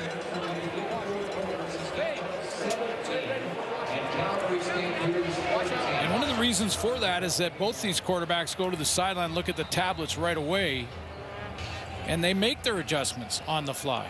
Good teams do that. Jones with his first touchdown of the season. 17-13 to start the fourth quarter. Riders. Calgary gets the ball. Logan. Oh, he's trying to keep his feet too. He does have a pretty good return. Herdman Reed taking him down as he was tripped up, and he appears to be hurt as well. He gets it up across the Calgary 50. Logan still down. Just got tripped up. He makes himself skinny right behind the wedge. Gets skinny right in there. That's not a real big hole to run through, but he gets there and then trips up. I think he tripped up on his own guy. Holding the back of his leg.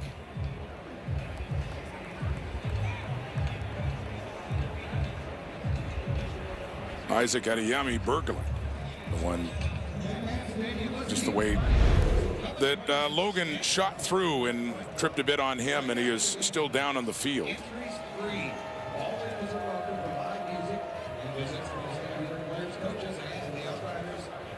And one of many electric kick returners in the Canadian Football League that we've talked about, but hobbled here and needs some help to get off. He grabbed the back of his knee. They're not taking any chance of putting any pressure on that. We have a medical tent now see that getting put into place so they can take a look without prying eyes.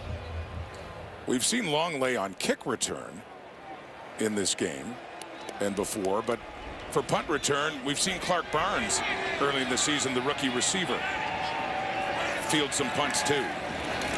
Should they need to make a change, that one is incomplete. Trey Odom's Dukes was at a quieter game compared to the first two of the season.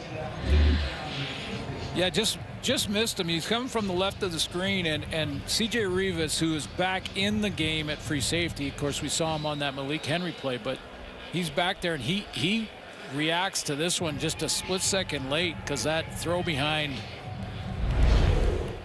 If you miss a guy over the middle, there's usually DBs in back there waiting for that opportunity.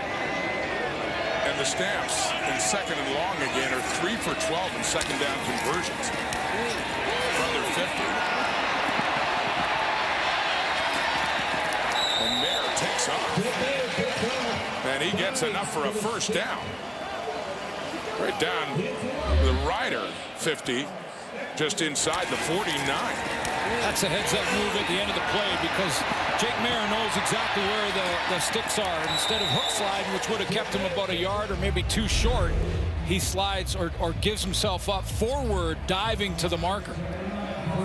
So another running first down for Calgary, courtesy Jake Mayer. His first carry in this game. Rider 49 throws it down in the turf in front of Diedrich Mills, who has some words with Micah Tights after the whistle.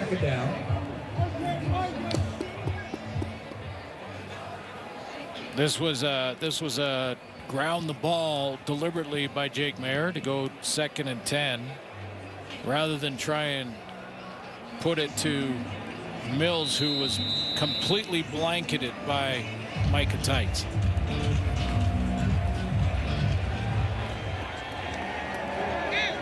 Another 2nd and long. They did convert last time, thanks to the running of Mayer.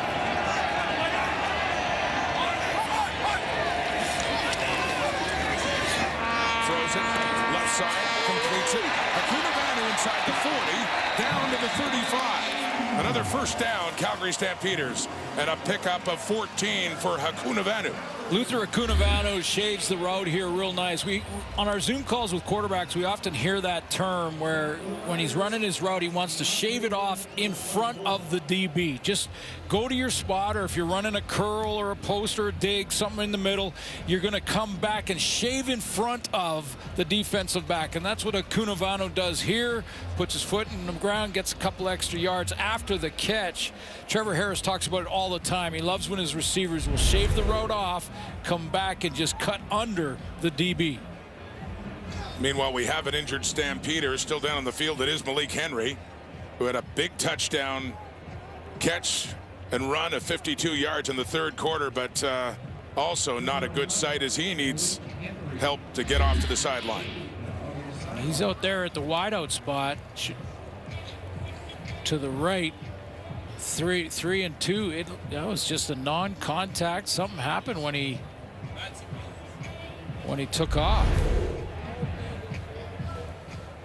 Reggie Begelton had a great game last week when he got hurt, put on the 6th game, and yeah, that look says it all. Malik Henry, top 2 receivers for the Stamps coming into this season.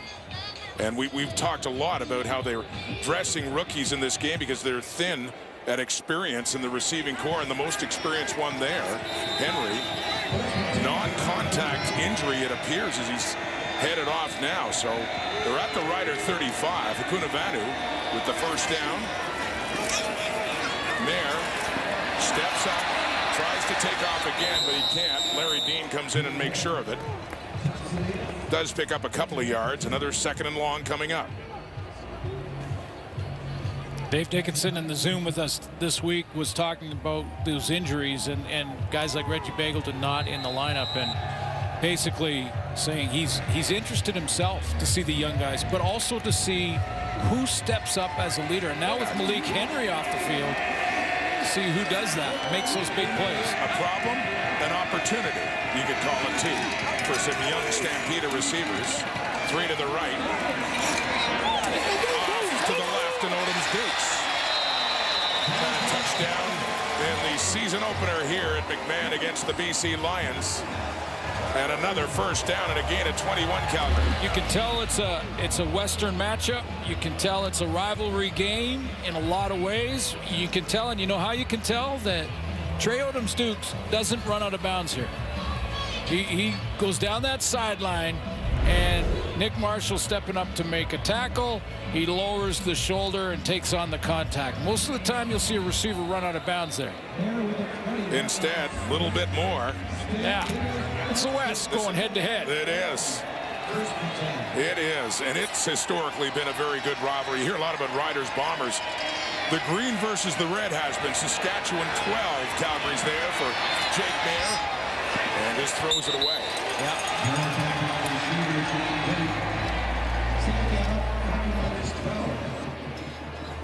Yeah, Dave Dickinson just looks over to see his star receiver in Malik Henry,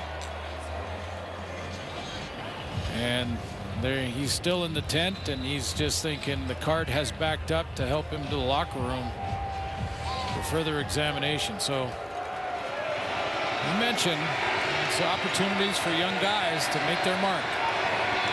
Like right now, this is as deep as Calgary's gone. With the exception of the touchdown, but no, it's picked off instead, intended for Odom's Dukes. Larry Dean has it. Big turnover, Roughriders, as Dean takes it out. Up across the 25.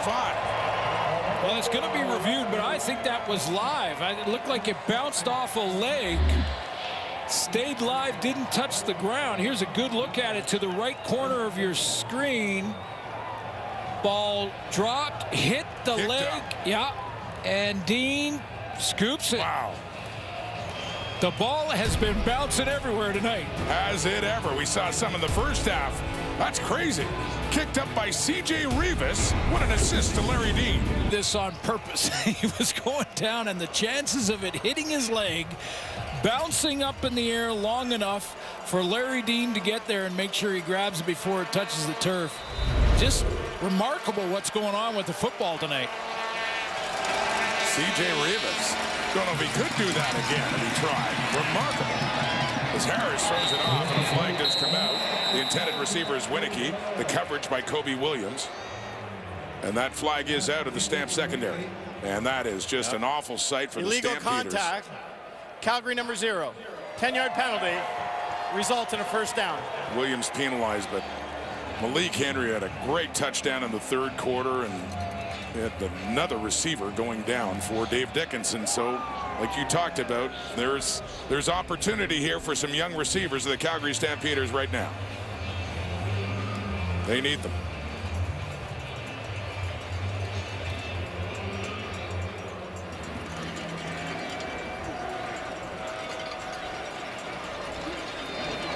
So with the penalty, it's up now to the Saskatchewan 43. The Riders lead it by 4. Calgary had been pressing, a throw down near the end zone, and it's a deflected, an assisted interception by Larry Dean. So Calgary couldn't get any more points. And here come the Riders now. Sean Bain breaks free. Once more. Bain! Can they catch him? Finally do. Cameron Judge down there with Williams. But we got a first and goal coming up for Craig Dickinson, Saskatchewan Roughriders. A gain of 60 yards for the ex-Stampeder. Sean Bain. Key to the success of this play and the success of a play like this is to get the ball in the receiver's hands early. He just shoots through the formation and then catches it on the other side, and it gives him time to turn upfield. And Bain does the rest from there. Again, some great moves in the old field. Watch the cutback. He gets up on Dozier, and then a cutback here on the inside. He's got a nice block from Sam Emelis downfield, and they're knocking on the door. Down to the Calgary 7. Harris hands off. Morrow goes back to break it around. Gets close to the end zone. Down to the 1. And Jamal Morrow sets up a short 2nd and goal after a 6-yard carry. Well, Kobe Williams got their defense another chance, and they played this almost as well as they could have by stringing it out. Watch how they string out Morrow here, get him pushing to the sideline, running towards the sideline, but he turns his shoulders and gets it down to the one all on his own. With that carry, he has an even 100 yards rushing. As mentioned last week against Winnipeg, Morrow only had 20 yards. Shea Patterson in. To punch it in again. His second rushing touchdown. Saskatchewan adds to their lead. And points off turnovers. The last time it was Patterson finishing it off with a Roland Milligan pick. This one started with a Larry Dean interception.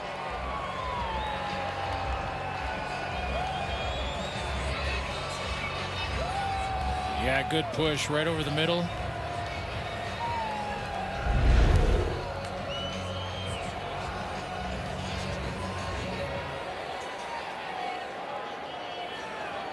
Patterson away in the USFL last year, had been with the Alouettes, along with Trevor Harris in 2021.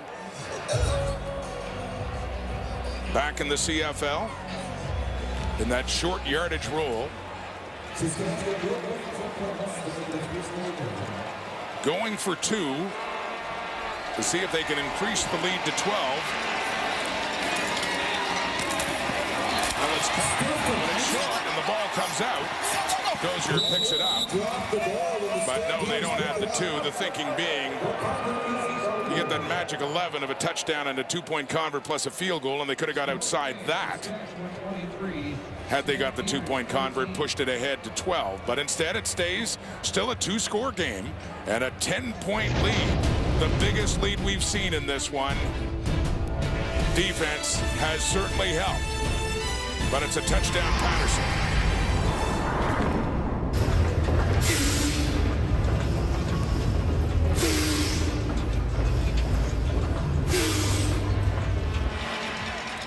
Breathe deep, chill, then go on and throw a touchdown pass. Tevin Jones, Trevor Harris, our Coors Light moment of chill, a moment of focus before the game. I like that. 4 plays, 83 yards. Try that. There you go. You work on that now. And we see Clark Barnes back for the kick return with the injury to Peyton Logan, the rookie out of Guelph. Great kick returner in his college days with Guelph. His first 2 games took the opening kickoff for touchdowns and had one a little later in his 3rd game. So he's used to being in this situation and now getting that spotlight on the Canadian football. Real good return, and one that's important to give Jake Mayer a nice way to start the series and a good position to start the series on the field. That's a great cut back. He got an extra 15 on that cut. Now Jake Mayer's got a chance. This is a game with lots of time left. Just down by two possessions. It's opened up, certainly, after only 9 points were scored in the first half. Now 23-13, Calgary down. And that is caught by Odoms Dukes, excuse me. He's Trey Odoms Dukes, who's about the most experienced receiver, just about, in Calgary right now, in his 2nd year to South Florida, and a gain of 9. Working tempo halfway through the 4th quarter. 2nd and 1. And Mayer stayed in, not Tommy Stevens.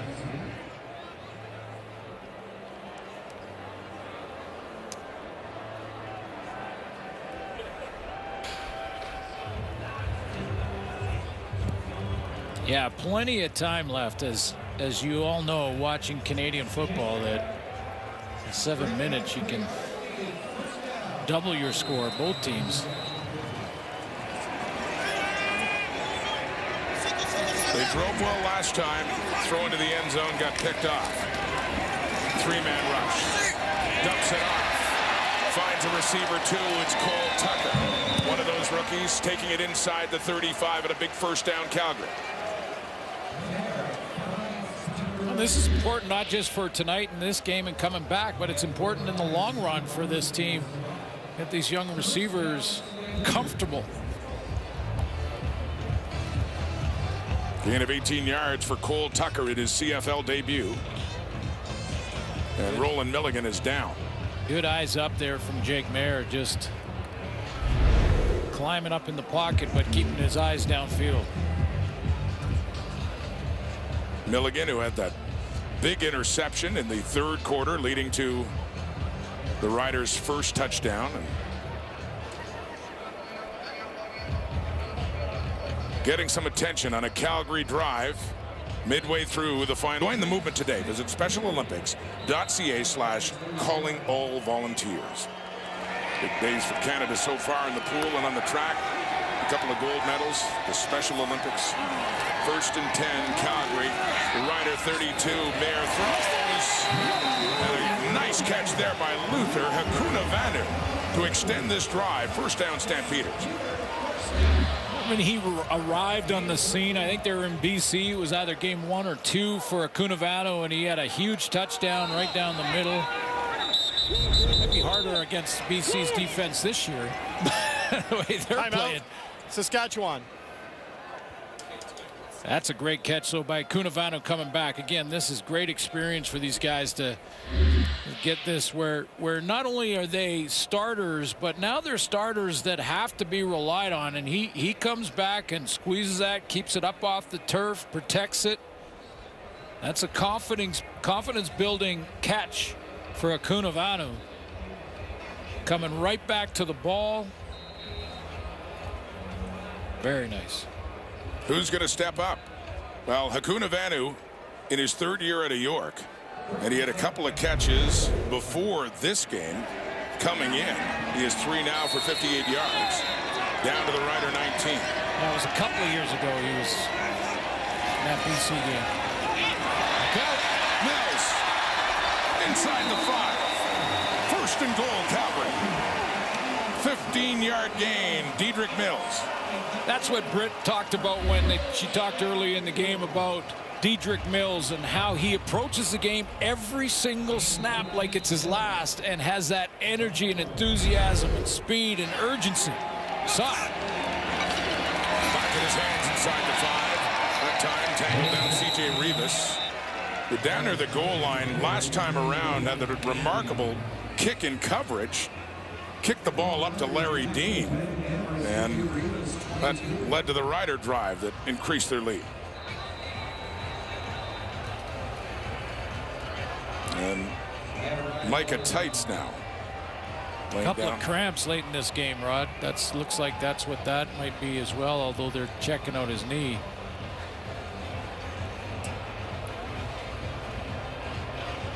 Jason Shivers going head-to-head. Now he's got to get his goal line defense in there, which go back to the first game of the regular season against Edmonton. They had the big goal line stand. Micah Johnson will be a big part of that.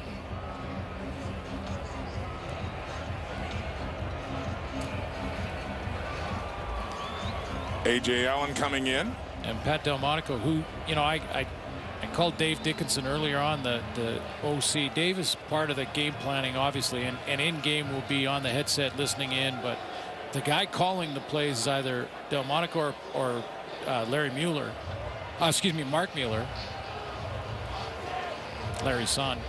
And so, you know, because Dave has become the GM as well. Got a lot of hats on. But since you mentioned Mark Mueller and they are playing Saskatchewan, it's a story I'm sure people have heard many times. To remind those who may not know, his grandpa, one of the legends in CFL history. There's Mark, grandfather Ron Lancaster.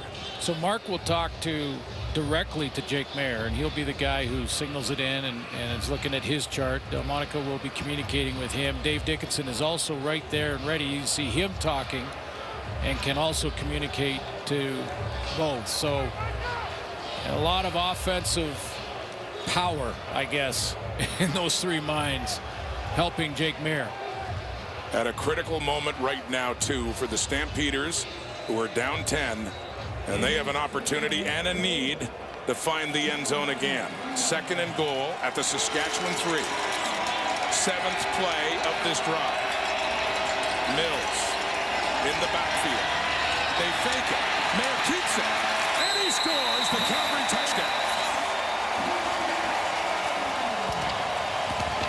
Had to have it. And the offensive brain trust for the Calgary Stampeders come up with a play that gives Jake Maier all kinds of options. He goes with the fake. He's rolling outside, so he's got the option to run or throw. He's got 3 receivers that are trying to work back towards him. If any one of them opens up, he can get rid of the ball and throw it. And instead, he takes it, he sees the opening, and goes and scores. Second rushing touchdown of this young season for Jake Maier. Paredes gets the point after. And it's back to a 3-point game with just under 5 minutes to go in the 4th. Take a look at Jake Maier. Give your quarterback 4 yards from the end zone a lot of options. So he pulls the ball there because Cox comes down inside the defensive end. Gets outside. He sees that there's no contain there. Reeves is slow to the party. And then that's why he takes it and runs with it. But he had 3 receivers as options as well. So give your quarterback options and then let him make the right call when the ball is snapped. And then let Quick Six do the rest. And then Quick Six take a lap. Cunavano with that big catch to keep the drive alive. He's had a couple down. This Yeah, game. absolutely. We've asked that question. What do they do at receiver now? So maybe he's the guy. And you know, if you're a young Canadian receiver and they've got a ton of them on the roster tonight, Cunavano, why not you?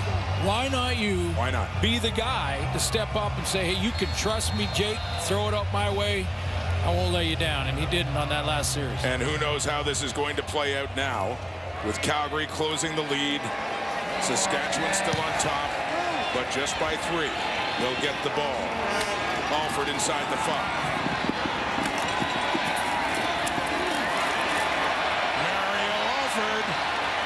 Got some room, has to cut back, and finally they do him swarm, but he does get it out to about the 43 of Saskatchewan, and a good place for Trevor Harris to start. Yeah, remember Barnes? Barnes had the return, gives Jake Maier a good, confident place to start the drive. They finish with a touchdown. Same thing right there for Mario Alford. Give Trevor Harris close to midfield to start the drive, to try and answer the Calgary touchdown. 4:45 and counting. Good close matchup. This Western rivalry with the Riders and the Stampeders, both at 1-1. One of them will tie Winnipeg for second in the West. Complete off to the left, up to about the 47 for Jake Winnipeg. So pick up a 4 yards, give him 5, we'll call it. This is where that chill, deep breathing comes in. For Trevor Harris. Yeah, you get down to 4 minutes now. 3-point game, you start deep breathing. So does Kelly Jeffrey. Play calling over there on the sideline. A lot of coordinators like to be upstairs. Jeffrey down on the field. Moment of chill. In a tense moment now on a 2nd and 5. Harris. Oh, Samuel Emilus. With Jamerson jumping in front of the ball, Emilus hangs on to it. And a big Rider first down. Great concentration from Sam Emilus, working against Jamerson. And Trevor Harris gives him a chance. There's an up over top. Amerson waving at it. Just missed the knockdown, and tremendous concentration. How many times have you seen a receiver distracted by that hand? Not that time. We've seen more of his receiving game than just those touchdowns he had last week against Winnipeg. You asked about what that would do for his confidence. Well, there's your example of what it can do. 3 touchdowns, and then the next game out, big play, get down the field into scoring range. Can you please put 3 minutes, 40 seconds on the clock? Thank you. And keep your concentration with a DB right in the throwing lane, hand waving around in front of your face. Probably didn't even see the ball till it hit his hands. You could argue those 3 touchdowns last week were big, especially for his career, but that's a tougher catch he just made there now. Yeah, exactly. Well, there was that one that he did. He had another the diving one one, too. Yeah. Well, And we're starting to talk about him now. Exactly. Which we're is ranking big catches. Yeah, something that I don't think we would have expected to do at the start of the season. Morrow, left side, and a good pickup as he gets 9 more yards for the Riders and 109 in the game for Morrow on the ground. So we got a 2nd and short coming up. James Waters gets caught here with and just sort of underestimates the speed. He steps up and is in good position, but watch Morrow's speed get out and around him. Number 9 will step up here. He's going to stay. Look at him trying to redirect, stay in containment, and just sort of misread the speed of Morrow on the outside. Micah Alway on the tackle for Calgary. 2nd and 1. Oh, coming in. What an effort after the contact by Morrow. Alway had him. And Morrow said, no, I'm going to push through for a first down. Alway is a hammer. I mean, he steps up in the middle of your screen, middle linebacker, Judge behind him. Look at him just scrape to the hole. He saw the blocking scheme up front. That's scraping. Good effort by Morrow. It was. Hard hit. And good effort after by Morrow. This drive continues, a first down Saskatchewan. Edmonton Elks on Labor Day suits, and he had a big day. Well, he had to earn it to get that win. That was win number 1 ever against Calgary. Yeah, 31 of 41 for almost 400. And, you know, just the 4 TDs. So you had to earn it here. And he'd been tired of hearing how he'd never beaten Calgary. He was 0-10-2 until that day on Labor Day 21, and they did win it. Finally for Harris, trying to hang on here and lead the Riders to victory at McMahon. On the ground they go. Under 3 minutes. They've issued the warning for that. Jamal Morrow, who's had quite a day, especially running the football. 2:30 on the clock. And a gain of about 6 yards. 2nd and 4 coming up. Yeah, 100 yards coming in 2 games. Over 100 in this game with 3 minutes to go. 2.5 minutes to go. I would say this is the Morrow game, and lots of options for Trevor Harris. He's going to play action. He can run another run play. They didn't think they used him nearly enough against Winnipeg last week, despite their success throwing the football. Timeout, Saskatchewan. So Saskatchewan takes the timeout on the 2nd and 4 at the Calgary 23, trying to add to that 3-point lead. Yeah, clearly, I think when Trevor Harris looked, he just before he took the snap, he didn't like what he saw formation-wise, and almost like the play didn't match the formation. Timer, can we please put the clock at 2:11? You know, and right now, I mean, you don't want a mistake in plus territory when even a field goal makes a big difference. Right. A touchdown. Well, never say never in the CFL, but a touchdown and look awfully good for the green and white right now with just over 2 minutes to go. Who gets bragging rights early in this season between the two brothers? Yeah, and the overall series, Craig may be down, but we're going to hang on and win this one. And both of them would feel that way. It's the last one that matters the most recent one. Here's Morrow on the 2nd and 4, breaks free. First down, Saskatchewan, and a great second effort by Jamal Morrow when it looked like the Stampeders had him. Yeah, they did. They had him just corralled. I mean, it looked like picture-perfect defense all the way on the right side. Calgary. He's got contained, a linebacker that can scrape, but the patience, working outside, breaking that tackle, which would have been a 3 or 4 yard loss, and then getting the corner and getting out. Right here, Mike Alway, one of the big hitters and tacklers in the game, just can't hang on.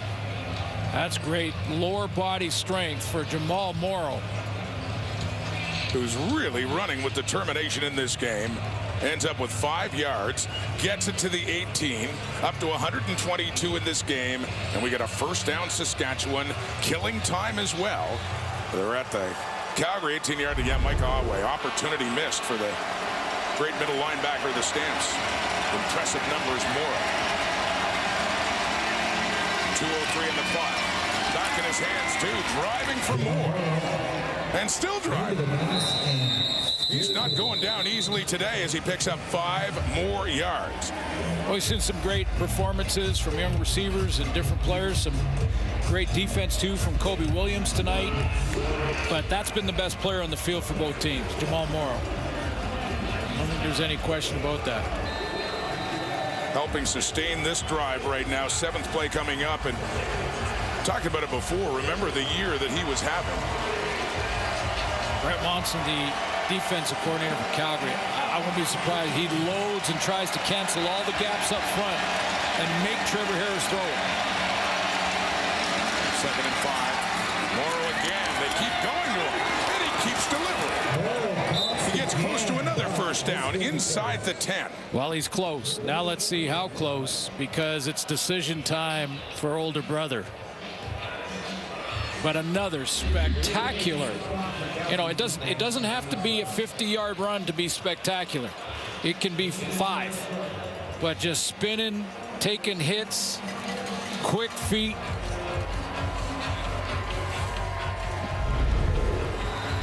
Yard to go. Cards on the table. There you go.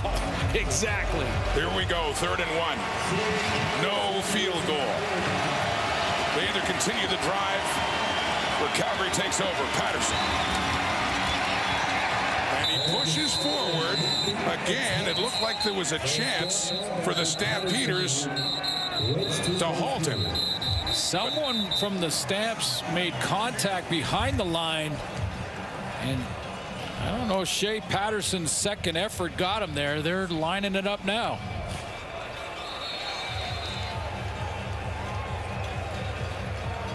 Always trying to do his part to influence the decision, but the ball's already been spotted.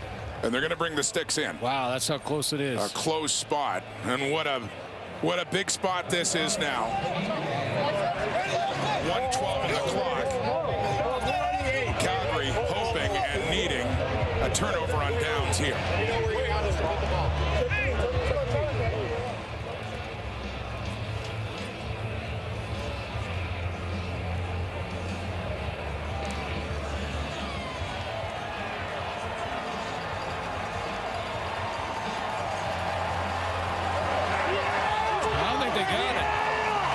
To that.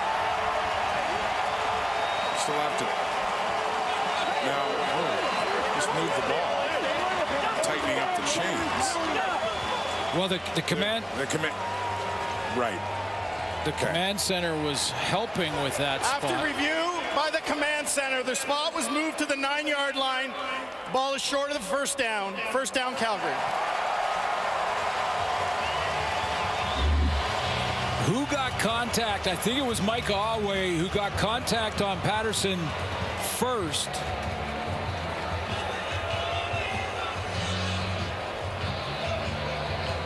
Well, it's almost impossible to spot the forward progress of the ball there.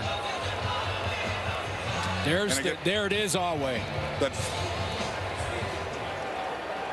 And Jordan Herdman-Reed had come in over the top as well, and that's where they spot it. So Calgary's not done yet. 1:12. They take over on downs. Still a 3-point game. 3-man rush from there. They still get heat on him as he gets rid of it. Nearly ended there by Nick Marshall. He had a chance for another pick. And that would have done it, but slipped through his fingers. A high throw from Jake Mayer.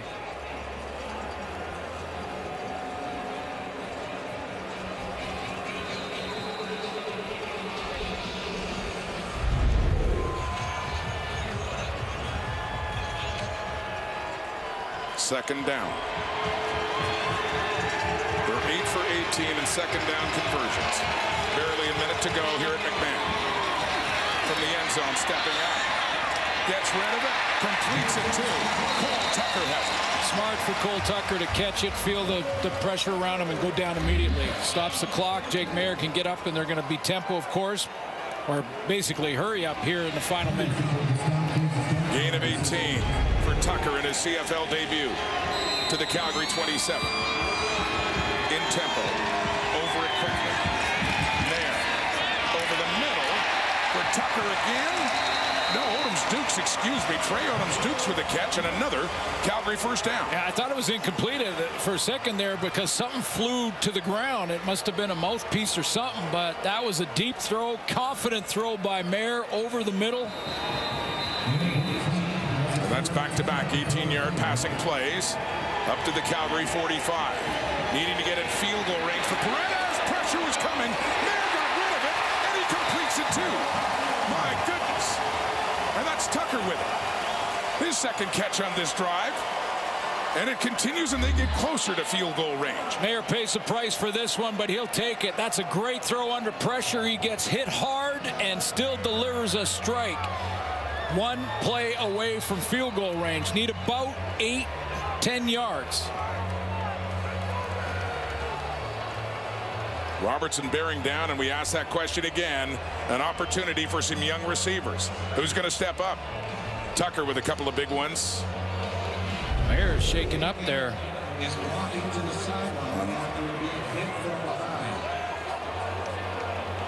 See Trey Odoms-Dukes on that deep dig route. Comes in the middle, digs over, runs the dig over top. The mouthpiece comes flying. That's, I thought that was the ball for a second, but it wasn't, and he made that catch. Now a play away, but Jake Mayer's come off with it. Looked like he was favoring his shoulder. At this point, it would take a 57-yard try by Paredes to tie the game. Got to get a bit closer. Tucker. They do get a little bit closer, a few more yards. 30 seconds on the clock as Paredes, in his 12th season, warms up on the sidelines. This guy could take off and run too, you know that. 2nd and 7. Time winding down. Tommy Stevens in for the interception, and he gets it.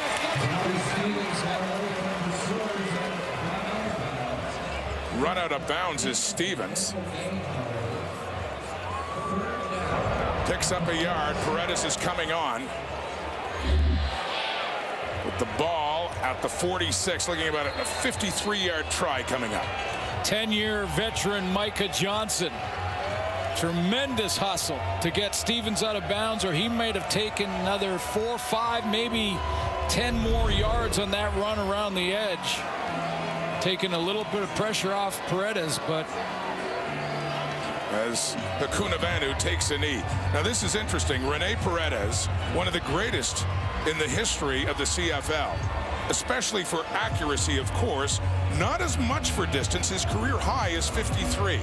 And this is what it would take to tie this game and force overtime. He is 2 for 2 tonight, and he has the wind at his back.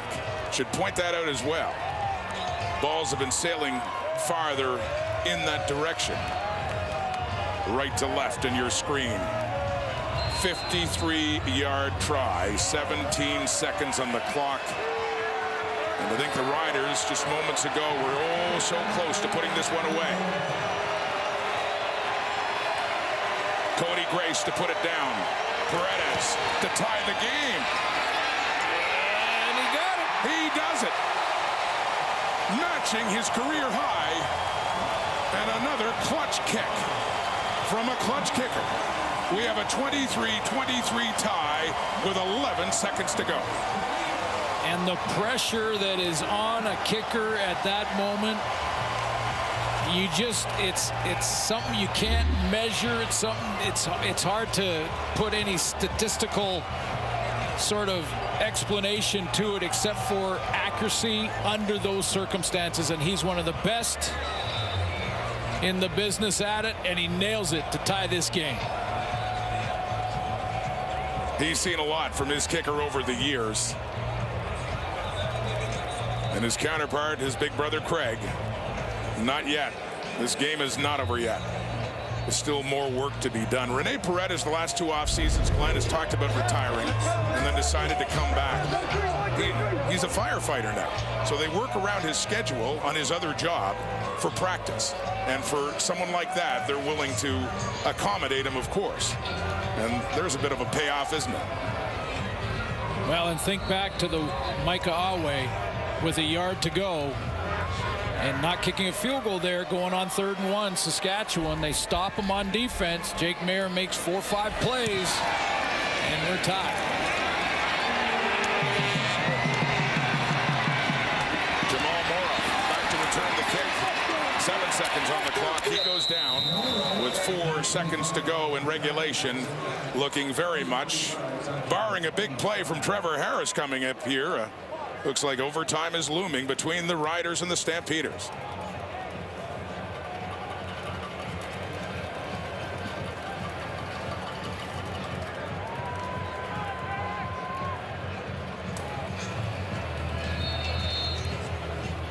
Well, there's a couple of questions here. First of all, what's the health situation of starting quarterback Jake Mayer for Calgary?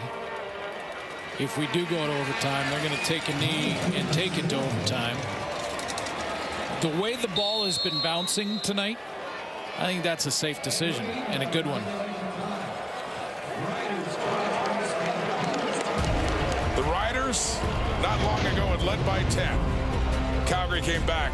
Paredes made sure of it from 53 yards. Off to OT we go. Games, each team will scrimmage from the opponent's 35 to try to score. After a touchdown, they have to go for 2. The team who scored the most points in the mini games earns 2 points in the standings, and each team gets 1 point if still tied. So now the coin toss for overtime.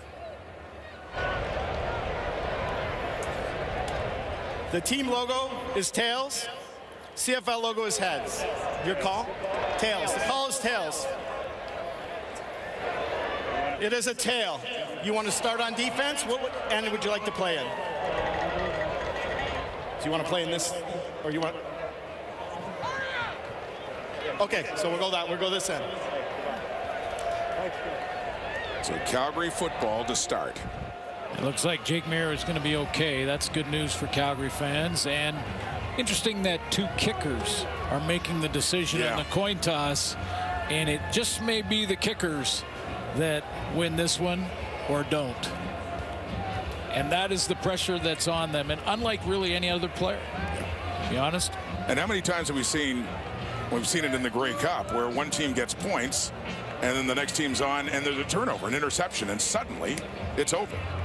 They each get 1 possession in each mini game.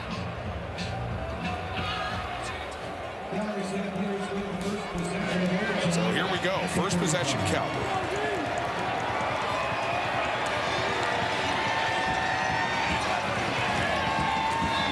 Tommy Stevens in at quarterback. Just calls his number. Advances the ball. We did see Jake Mayer get injured earlier. So I guess Mayer's coming in. Yeah, I guess Jake Mayer, well, he's coming in now. It looked like he was fine, but they start out with a quarterback draw. Called play, just fake it to that fly sweep, and then right through that hole in the B gap between guard and tackle, and then just lowers the shoulder, lowers the pad level on Milligan. So Mayer's actually off again. Stevens again. Short yardage. The first play, Mayer was on the field and then ran off, and so a gain of 6 more for Stevens. So here we see Mayer now. Stevens running on those 2 plays to pick up the first down. Boy, those were aggressive quarterback runs. Gets it down to the 20, and of course in overtime you don't have to worry about a clock. It's the matter of what they get at this stage.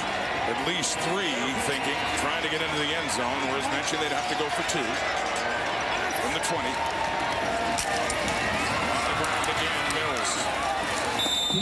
Riders bottling him up after a gain of 4 more yards, and a passing down likely coming up here for Calgary. Yeah, we'll see how that injury or how banged up Jake Mayer is. He's gutting it out.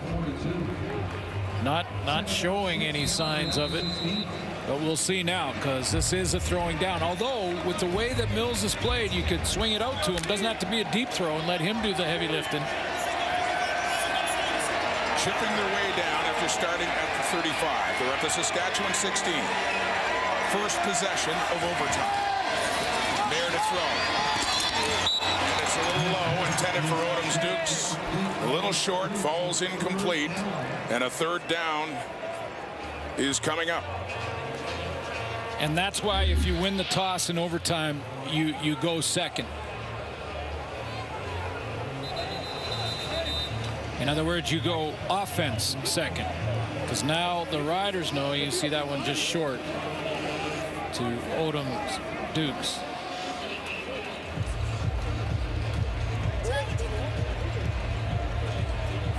And Paredes is out, but Dave Dickinson is challenging for roughing the passer. Well, you don't want to finish this game and have the challenge flag in your pocket. So Calgary is challenging for roughing the passer. Ball out.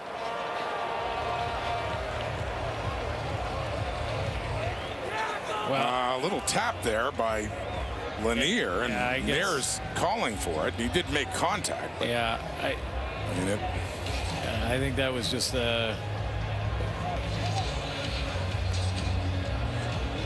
I'll let them decide. But at the end of the day, like I said, you don't want to be at the end of this game with the challenge flag not used. Chance to get a new set of downs. Mayer signaled, so his coach thought, okay, maybe there was something I didn't see. But I just, there's no way that could be roughing the passer. Hard to imagine they would call that. No.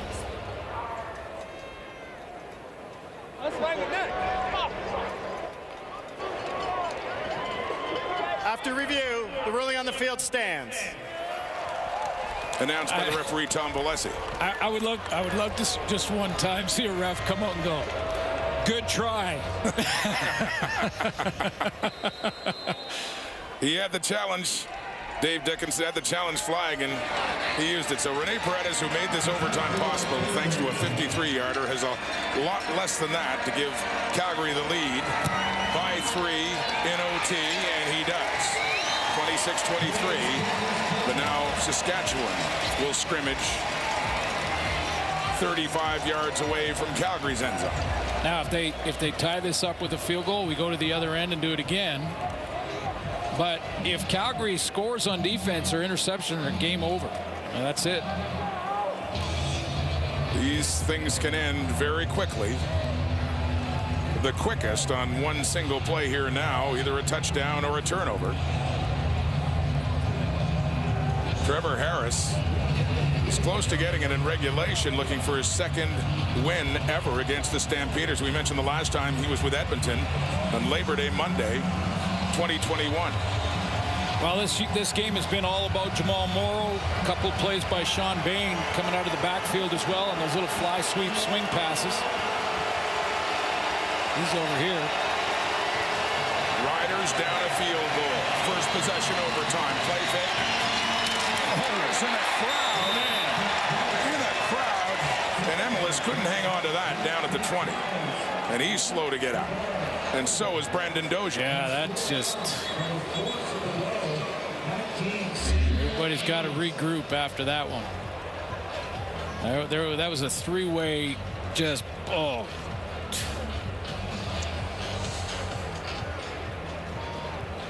Dozier coming downhill, leads with his shoulder, turns. That's all that was clean, but just so Dozier and Emilus definitely have to come off the field.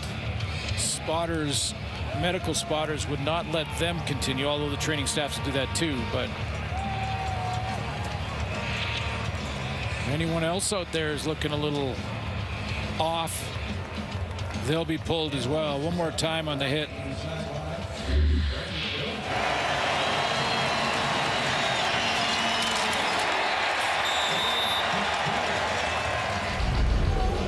Fierce collision. Dozier goes off in his zone. Emilus okay. does. They look okay. They look okay now, but sitting this play out. And big 2nd and 10. 3 plays because training staffs came out, so they're out for 3. So out for 3.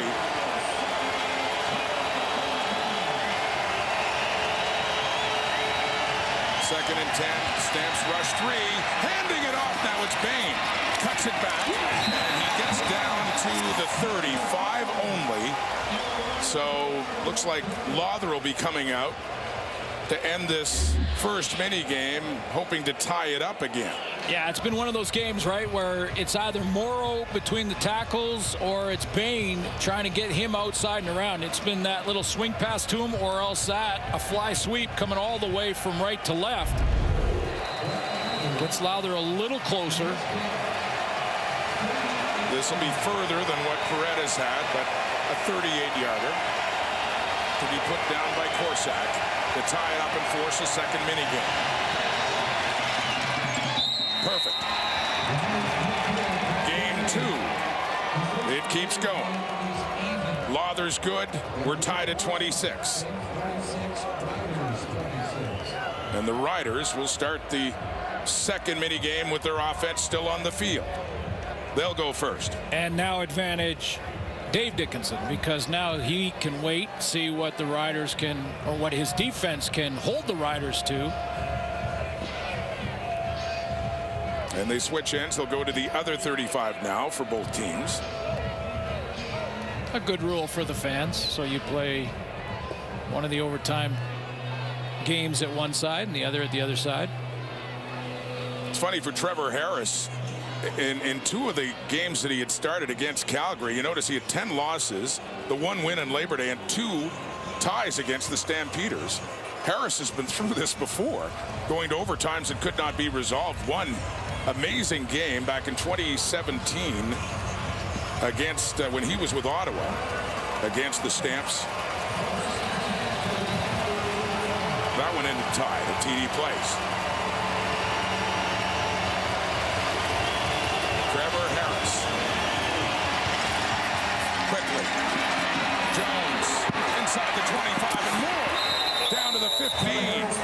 Tevin Jones. Gain of 21 yards. Yeah, this looks like all game plans from the OCs of just of overtime type plays. We never saw that from Tevin Jones all game long. A couple from Sean Bain, but sort of faked like he was going to line up as a tight end and then just shot outside. What a game. What a finish. Overtime. Second mini game. Second possession Saskatchewan. At the Calgary 14 and a first down. Morrow. What a game he's had. Keeps driving. Taken down after a few yards. It'll be a second and long coming up. Yeah, you got to keep with what's been working, even though you're here, because the manageable second down still very important, because Trevor Harris can get a first down without scoring at this point. So Kelly Jeffrey sticks right with the game plan, gets a couple on first down. Just a gain of 2, Morrow, second and 8. Crowd picking up. 3 receivers to the right, looking to the left to the end zone. No. Bain wants a flag. Moxie in the coverage. No flag.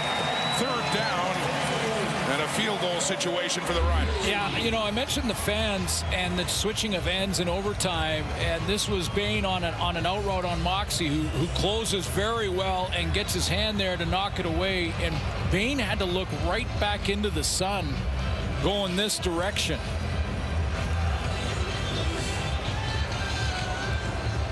And we saw Dave Dickinson. Saskatchewan is challenging that there's defensive pass interference. We'll review the play. Yeah, I thought that might happen. You saw Dave throw his in a very questionable play, just because you might as well. You don't want to leave the game with the challenge in your pocket. So let's take a look again here. There's the out route. And does Moxie grab or pull him or impede him to the football? That's what we got to look for here on this play. So he's got his hand on his waist. You can guide him or you can touch the receiver, but you can't twist him or pull him back or impede him to his route or to the ball. That's one look, though. Big challenge. If he wins it, it would go down to the 1. If not, they would very likely be trying to kick a field goal and lead by 3 coming down to the final possession for Calgary.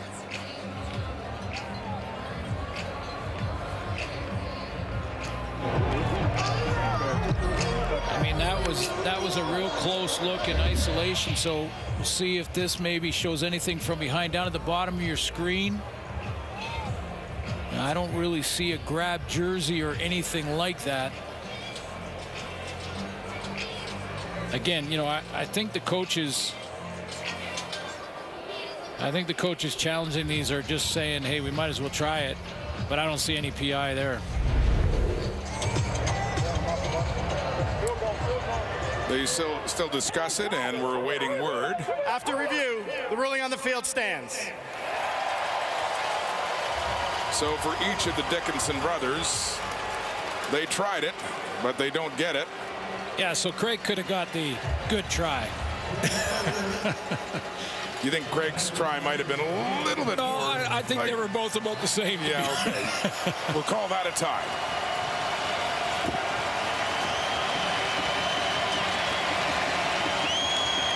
This game's a tie so far. Riders looking to move in front again, and they do. Another field goal by Lawther. And so Saskatchewan, having the first possession of the second mini game, ends up with a field goal. And now it'll come down to the Stampeders from the 35 and see if they can get to the end zone to win it, settle for a field goal to tie it, or can the Riders hang on? Jake Mayer is out again. Last pass, a little short. He took a hit late in regulation. Saw more of Tommy Stevens, who ran the first two plays of the first mini game. And keep in mind, you're in field goal range without running a play for Rene Paredes. And now it's up to Calgary to try and score that major and win this game. Now, what's the health of Jake Mayer?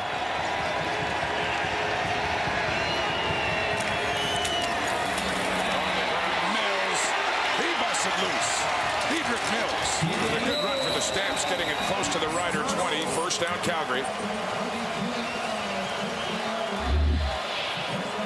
He looks fresh. I mean, we're in the second overtime, and those legs don't look like they are at all running in quicksand like you feel this deep in a game. Pretty much every player, not Diedrich Mills. 14-yard gain, and he was picking them up and putting them down.